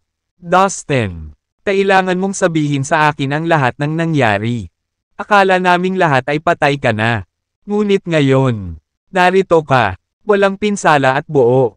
Dustin, multo ka ba? Palibhas ay pinapakain ng lakas ng buhay ng espiritual na puno. Ang isip ng ina ni Dustin ay napakalinaw at hindi kailanman naging matalas. Hindi siya malilinlang ng multo. Nay, ito ay isang mahabang kwento at isang napaka-komplikado. Naaksidente nga ako noon, pero hindi ako namatay. Nay, paano kung sabihin ko sa iyo na nagpunta ako sa ibang mundo at ngayon ay bumalik akong buhay? Maniniwala ka ba sa akin? Naisip ni Dustin na hindi siya dapat magpatalo. Gulat na gulat pa rin ang kanyang ina at ayaw na niyang maulit pa. Matapos marinig ng kanyang ina ang sinabi ni Dustin. Tinignan niya ito ng matagal at saka hinawakan ang kamay nito at hinawakan ito sa kanya. Ang iyong kamay ay mainit at tuyo. Tulad ng isang piraso ng uling na kinuha pagkatapos ng apoy. At mayroon kang napakalinaw na anino sa likod mo. Naniniwala akong buhay ka pa at hindi multo. Pagkaraan ng ilang sandali, nanginginig siyang tumango at muling tumulo ang mga luha. Makalipas ang maraming taon, bumalik sa kanya ang kanyang anak. Isang bagay na hindi niya inaasahan na mangyayari. Ang reaksyon ng kanyang ina ay napatawa si Dustin. Naniniwala ang kanyang ina na siya ay isang buhay na tao. Hindi isang multo. Ayon sa temperatura ng kanyang palad at ang katotohanan na siya ay may anino. Pero napagdesisyonan niyang hayaan na lang ito dahil may pamahiin tungkol sa multo sa kanilang kultura. Nako, muntik ko nang makalimutang itanong. Kamusta si Dad? Tanong ni Dustin. Ang tatay mo. Natigilan ang kanyang ina. Nag-aalangan. Matapos ulitin ang kanyang tanong. Nakatanggap si Dustin ng sagot na nagdulot ng galit sa kanyang mga ugat. Ang kanyang ama ay isang porter sa malapit na pabrika. Na pinamamahalaan ng isang malaking grupo sa probinsya. Ilang taon na ang nakararaan. Bumisita sa bayan ang anak ng amo ng malaking grupong kumpanya. Pagkatapos uminom, Pumunta ang young master sa pabrika kasama ang isang malaking grupo ng mga tagasunod upang ipagmalaki ang negosyo ng kanyang pamilya. Kahit papaano ay hindi sinasadya ng ama ni Dustin ang young master sa harap ng lahat. Naikinagalit nito. Nang maglaon, nagpadala ang young master na iyon ng mga tao para bugbugin ang ama ni Dustin hanggang sa malapit na itong mamatay. Mula noon, siya ay na-stuck sa isang vegetative state na may posibleng permanenteng pinsala sa utak. Higit pa rito, ang pabrika ay walang anumang kabayaran pagkatapos at madalas na nagpapadala ng mga tao upang bantayin ang ina ni Dustin. Na pinipigilan siyang gumawa ng anumang gulo. Galit na galit ang nakatatandang kapatid ni Dustin kaya nakipagtalo siya sa young master. Na nagresulta sa halos bugbugin din niya. Mahigit kalahating taon ang lumipas bago bumangon sa kama ang kuya ni Dustin at kahit noon pa man ay nanghihina na siya. Maraming bagay ang nawala sa kanya dahil dito. Kasama na ang babaeng pakakasalan niya. At ang kanyang trabahong may malaking sweldo. Siya ngayon ay nagtatrabaho bilang isang shopping clerk sa isang mall. At ang kanyang pamilya ay umaasa sa kanyang sweldo upang mabuhay. Sa madaling salita, napakahirap nila. Grabe naman. Sabi ni Dustin matapos magsalita ang kanyang ina. Tumingin siya sa sahig para ikubli ang killing intent na kumikinang sa kanyang mga mata. Hindi sumagi sa isip niya na habang nagtatagumpay siya, naghihirap ang kanyang pamilya, at kasalanan ng young master ang lahat. How dare they saktan ang pamilya ko? Sila ay masama at hindi sila karapat-dapat na umiral sa mundo. Kinagat ni Dustin ang kanyang mga ngipin. Siya ay may kakayahang sirain ang buong mundo. Kaya ang ilang mga ordinaryong tao ay madaling pumatay. At hindi siya ang tipo ng tao na tatahimik at hindi maghihiganti. Tatay. Pumunta si Dustin sa kwarto ng kanyang ama at tinignan ang kanyang maputlang mukha na nakahiga pa rin sa kama. Nasa tabi niya ang kanyang ina. Humihikbi. Mom, don't worry. Kaya kong gamutin si Dad. Sabi ni Dustin sa kanya. Hinagod siya sa likod ng panatag. Kahit na ang utak ng kanyang ama ay masyadong nasira na hindi na naayos. Ang kanyang espiritual na kaluluwa ay nanatiling buo. Matapos ang lahat ng oras na ginugol sa paglilinang. Si Dustin ay may sapat na advanced na mga kasanayan sa medikal na maaari niya muling itayo ang kanyang ama. Ang sitwasyon ay nagpaalala sa kanya ng Flame Emperor. Na nawala ang kanyang katawan sa loob ng mahigit 1,000 taon at may natitirang kaluluwa na lamang. Sa mahabang panahon, tinulungan siya ni Dustin na buuin muli ang kanyang katawan at tinulungan siyang mamuhay ng normal. Bukod dito, pansamantalang nawala ng malay ang kanyang ama. Para kay Dustin, ito ay isang piraso ng cake para gumaling sa kanyang ama. Kumuha si Dustin ng isang mataas na antas ng espiritual na tableta na ginamit upang mabawi ang mga nasugatan. At ipinakain niya ito sa kanyang ama. Pagkatapos ay naglabas siya ng kalahating bote ng magic seawater at ipinakain din iyon sa kanyang ama. Kaagad pagkatapos, hinawakan ni Dustin ang malamig na kamay ng kanyang ama at hinayaan ang isang tuloy-tuloy na daloy ng enerhiya na dumaan sa pagitan nila. Ang mga kayamanan tulad ng high-grade spiritual pill at ang magic seawater ay naglalaman ng sobrang lakas para sa isang mortal. Kung sino mang normal na tao ang kumuha ng mga kayamanang ito, hindi niya kakayanin ang kapangyarihan at tuluyang sasabog ang mga ito. Sa makatuwid, kinailangan ni Dustin na ilipat ang kanyang kapangyarihan upang tulungan ang kanyang ama na pamahalaan ang lakas ng gamot. Kung ito ay gumana, ang kanyang ama ay mas mahusay kaysa sa kanya bago siya nasaktan. Itinuon ni Dustin ang kanyang kapangyarihan at, sa loob ng 2 oras, nagsisimula ng magising ang ama ni Dustin. Ang ama ni Dustin ay tumalon ng napakabilis mula sa kama. At dahil ang kanyang kapangyarihan ay masyadong malakas, siya ay tumalon ng mataas. Inabot ni Dustin at hinawakan ang kanyang bukong-bukong. Pinigilan siya sa pagbagsak ng kanyang ulo sa kisame. Ako, sobrang lakas ko. Ano itong pakiramdam? Banyaga ang pakiramdam na may pakiramdam siyang gustong tumakas sa sarili niyang laman. Nang ikinuyom niya ang kanyang mga kamao, maririnig ang mga kaluskos ng mga buto. Nakabawi ka na. Baka sa mukha ng ina ni Dustin ang kasiyahan at pagkagulat habang bumubulalas ito. Ito ay hindi ka pani-paniwala. At ang iyong katawan ay tila mas malakas kaysa sa nakaraan. Oo, totoo iyan. Mabuti na lang ang pakiramdam ko. Ang ama ni Dustin ay maingat na sinusuri ang kanyang katawan. Kinukuha ang bawat detalye ng may pagtataka. Ikinumpas niya ang kanyang kamao at pinalo ang kanyang dibdib. Pagkatapos ay itinaas ang isang paa upang bigyan ng lupa ng isang malakas na mabigat na sipa. Siya ay talagang puno ng enerhiya ngayon. At nasa mas mataas na antas kaysa sa kanyang mas bata. Dad. Pumakbang si Dustin. May halong masalimuot na emosyon ang boses. Dustin. Anak. Ikaw ba talaga yan? Hindi niya talaga pinapansin si Dustin noon pa man. Gulat na tinitigan niya ang kanyang anak. At marahil ay may kaunting hinala. Ilang beses niyang kinusat ang kanyang mga mata para siguraduhing hindi siya naghahalusinate. Kumaway si Dustin ng kamay. At naglunsad ng daloy ng enerhiya ng buhay mula sa espiritual na puno patungo sa ulo ng kanyang ama. Kapansin-pansing tumaas ang kaluluwa ng kanyang ama sa isang iglap. Tinenyasan siya ni Dustin na manirahan sa isang sulok. At nagpatuloy sa pagpapaliwanag sa kanyang ama.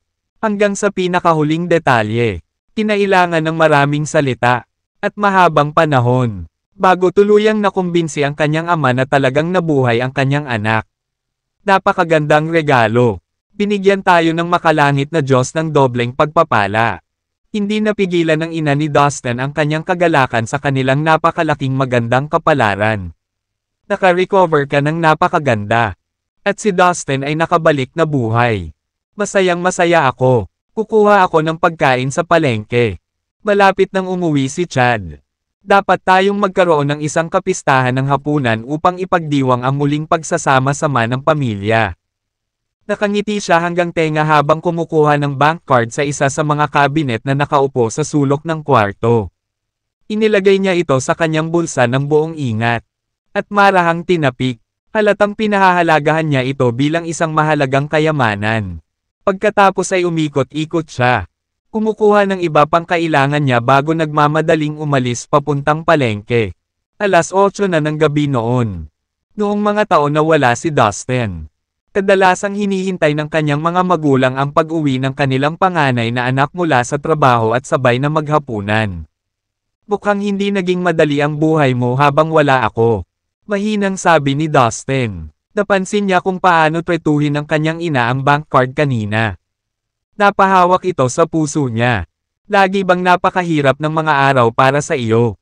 Dad, naging mahirap ka. Bagamat palihim. Umiikot na ang mga gear sa Dustin. Kailangan kong kumita ng malaking halaga para ang aking pamilya ay mamuhay ng mas magandang buhay. Hindi na nila kailangang mag-alala tungkol sa pananalapi. Ang totoo ay wala pa siyang naiisip na konkretong plano patungkol sa kinabukasan niya at ng kanyang pamilya. Siya ay halos abala sa layunin na makita muli ang kanyang pamilya. Kaya hindi niya naisip na malayo. Well, dalawang pagpipilian ang nasa harap niya. Maaari niyang hayaan ang kanyang pamilya na mabuhay sa natitirang bahagi ng kanilang buhay dito sa Earth. Tinadya niyang palawakin pa rin ang haba ng kanilang buhay. Hanggat kaya niyang lumayo, marahil ilang daang taon man lang. Nais niyang makilala pa rin sila kapag bumisita siya sa Earth paminsan-minsan. Sa mga darating na siglo. Ngunit pagkatapos ay kakailanganin niyang humanap ng paraan upang masuportahan sila at maibsan ang kanilang buhay mula sa kahirapan. Ang isa pa niyang opsyon ay isama ang kanyang mga magulang at kuya sa Fallen Immortal Cosmos. Maaari niyang tulungan silang simulan ang paglinang ng martial arts. Maaari silang maging isang pamilya ng mga magsasaka. Kapag nangyari iyon, maaari na silang pumili ng kani-kanilang mga landas. Dinangin ang alinmang turo na gusto nila. At bumuo ng kanilang sariling kapalaran. Magkagayunman, natagpuan ni Dustin ang kanyang sarili na hindi makapili sa ngayon. Bukod sa pagbabalik sa Earth pagkatapos ng mahabang panahon. Pinalak niyang manatili sa loob ng mahabang panahon. Ang Earth, kung tutuusin, ay kabilang sa Yellow Cosmos, na isa sa mga pangunahing advanced cosmoses sa lahat ng universo mula noong sinaunang panahon. Ang Earth ay isa rin sa mga lugar ng kapanganakan ng maraming mga Diyos na Diyos. Tinasabi na ang mga makapangyarihang Diyos na Diyos ay umiral sa mundo noong una itong nabuo. Iyon ay sinabi. Ang Earth ay itinuturing na isang palaisipan para sa mga magsasaka mula sa labas ng mundo. The Yellow Cosmos lamang. Ito ay kilala bilang isa sa nangungunang 10 mahiwagang lugar ng universo. Bilang isang cultivator mismo, si Dustin ay, syempre, mausisa tungkol sa mga lihim ng Earth pati na rin. Malakas ang kanyang pagnanais na bangkailan ang kaibuturan nito at suriin ang bawat siwang nito. Natural. Balak niyang manatili hanggat gusto niya at tuklasin ang sinaunang planetang ito hanggat kaya niya. Nang matapos niyang pag-isipan ang mga bagay na ito, umuwi ang kanyang kuya Chad gaya ng sinabi ng kanilang ina. Natigilan din siya sa pagkabigla. Nang makita si Dustin, na nagbabahagi ng parehong natulala na reaksyon sa kanyang mga magulang. Ginamit ni Dustin ang kanyang espiritual na kahulugan upang suriin ang kanyang kapatid at nalaman niyang ang mga panloob na organo ni Chad ay medyo masama ang hugis. At ang kanyang katawan ay napakahina. Madalas siyang umubo, habang ang kanyang marupok na katawan ay nahihirapang huminga ng hangin. Siya ay tila nagdusa ng husto sa mga kamay ng mga nasasakupan ng mayamang young master. Kung paanong pati ang kanyang mga laman loob ay napinsala ng husto. Ipinasa ni Dustin ang isang malakas na agos ng kakanyahan ng buhay mula sa espiritual na puno sa kanyang nakatatandang kapatid. Pinilit din niya si Chad na uminom ng isang superior spiritual pill na dapat makatulong sa kanya na masipsap ang life essence. Pagkaraan ng ilang sandali, hindi lamang gumaling ang mga panloob na organo ni Chad. Ngunit ang kanyang enerhiya at pisikal na lakas ay tumaas din ng malaki. Nagbigay siya ng isang maliit na suntok sa hangin. At ang puwersang inilabas niya ay hindi bababa sa 1,000 libra. Ito ay isang kahanga-hangang pagpapabuti. Bagamat hindi ito umabot sa 2,000 pound mark na inaasahan ni Dustin. Gayunpaman, ito ay isang kamangha-manghang halaga para sa mga ordinaryong tao na angkinan. Nang gabing iyon, naghanda ang kanilang ina ng masarap na pagkain. Puno ng mga paboritong lutuin ng magkapatid. Si Dustin ay bumalik, buhay at ligtas, at ang iba pang mga lalaki sa pamilya ay nagkaroon ng kamangha-manghang paggaling. Puno ng kagalakan at pasasalamat ang silid para sa mga pagpapalang ito. Ligtas na sabihin na ang pamilya Lin ay hindi naging ganoon kasaya sa nakalipas na 10 taon. Ang kanilang ina ay nagtatambak ng pagkain sa mga plato ng mga lalaki sa buong pagkain. Na pinipilit silang kumain at kumain pa. Si Dustin, para sa isa, ay may napakaraming pagkain sa kanyang bibig sa buong oras. Takalaunan ay natagpuan niya ang kanyang sarili na nahihirapan sa pagmuya. Gayunpaman, patuloy na nire-refill ng kanyang ina ang kanyang mangkok. Medyo nahihiya siya, ngunit ang kanyang puso ay napuno ng init. Tabuan pagkatapos ng kanyang pagbabalik, nanatili si Dustin sa bahay at nasisiyahan sa piling ng kanyang pamilya. Natutunan niya kung paano gamitin ang pinakabagong mobile phone. Natutunan din niya kung paano gamitin ang internet upang mapakinabangan ang kanyang kaalaman. Tinimulan niyang pag-aralan ang lipunang umunlad sa loob ng 10 taon na wala siya. Nakilala niya ang kanyang sarili sa mga bagong pamantayan sa lipunan. Hanggang sa hindi na siya nadama na isang estranghero sa bagong edad na ito sa Earth. Makalipas ang ilang araw, nagpa siya ang ama ni Dustin na lumabas at maghanap ng trabaho. Noong una ay gusto niyang kunin ang dati niyang trabaho bilang porter. Dahil sa kanyang panibagong lakas, magiging madali para sa kanya na magdala ng mabibigat na bilihin sa paligid ng lugar. Nagprotesta si Dustin, at sinubukang hikayatin ang kanyang ama at kapatid na tuluyang tumigil sa pagtatrabaho. May mga plano siya, kung tutuusin, na maghanap ng paraan upang kumita ng malaking halaga ng pera upang ang kanyang pamilya ay mamuhay ng walang pakialam at komportable. Gayunpaman, hindi sila handang makinig sa kanya. Pinilit nilang magtrabaho para masuportahan ang pamilya. Hindi sila makumbinsi ni Dustin. Kaya kailangan niyang hayaan silang gawin ang gusto nila pansamantala. Lumipas ang isa pang kalahating buwan. Lumapit si Dustin sa kanyang ina at sinabing, "Nay, lalabas muna ako. Bibisitahin ko ang ilan sa mga dati kong kaibigan." "Mabuti naman," nakangiting sabi ng kanyang ina. "Ang boring mo sigurong magstay sa bahay nitong mga araw na ito." Mas maganda na makita mo ang mga kaibigan mo at magsaya kasama sila. Pero huwag kang masyadong malayo anak. Baka mag-alala ako. Sa pagtingin sa kung paano siya nawala ng isang anak na lalaki sa loob ng isang dekada. At kamakailan lamang ay nakabalik ito. Maliwanag na ang kanyang ina ay medyo nag-aatubili na makipaghiwalay sa kanya sa mahabang panahon. Mahal na mahal niya ang kanyang mga anak. Matapos magpaalam sa iba pa niyang pamilya, umalis na si Dustin. Sa halip na gumamit ng ilang modernong paraan ng transportasyon. Gayunpaman, pumunta siya sa isang tahimik, nakahiwalay na sulok, at ginamit ang omnipotent lightness. Naging isang kislap ng liwanag na nawala sa isang kisap mata. Ang liwanag ay naglakbay sa ibabaw ng natural na bilis nito. Kumikislap mula dito hanggang doon sa isang iglap. Sa katunayan, si Dustin ay patungo sa kabisera ng probinsya, kung saan nilayon niyang manatili ng ilang araw. I need to give some lessons to the bastard who bully my father and Chad. Isang malupit na ngiti ang naglalaro sa kanyang mga labi. How dare he bully my family? Walang sino man ang pinahihintulutang magpatong ng kanilang mga kamay sa sino mang miyembro ng aking pamilya. Matapos mamuhay ng isang magsasaka nitong maraming taon, naging ugali na para kay Dustin na sipin ang sino mang nagkamali na masaktan siya. Sa kanyang bahagi, syempre, hindi niya sinasadyang pukawin ang iba. Ngunit sa sandaling insultuhan siya, wala siyang pag-aalinlangan na ibalik ito sa dobleng halaga. Pumalakpak siya sa ibabaw ng lupa sa bilis ng kidlat. Mas mabilis pa sa bilis na napunta sa karamihan ng mga bullet train. Kung tutuusin, kitang-kita pa rin ng mata ang mga tren kahit gaano pa kabilas ang pag-zoom nito. Si Dustin naman ay invisible sa kanyang buong bilis. Maliban marahil sa isang mahinang bakas ng daloy ng liwanag na dadaan. Gayunpaman, hindi ito kapansin-pansin dahil ang kanyang paglilinang ay talagang bumagsak pagkatapos ng regression na kanyang dinanas. Sa sandaling ito ay nasa Earth Realm lamang siya sa mga tuntunin ng cultivation base.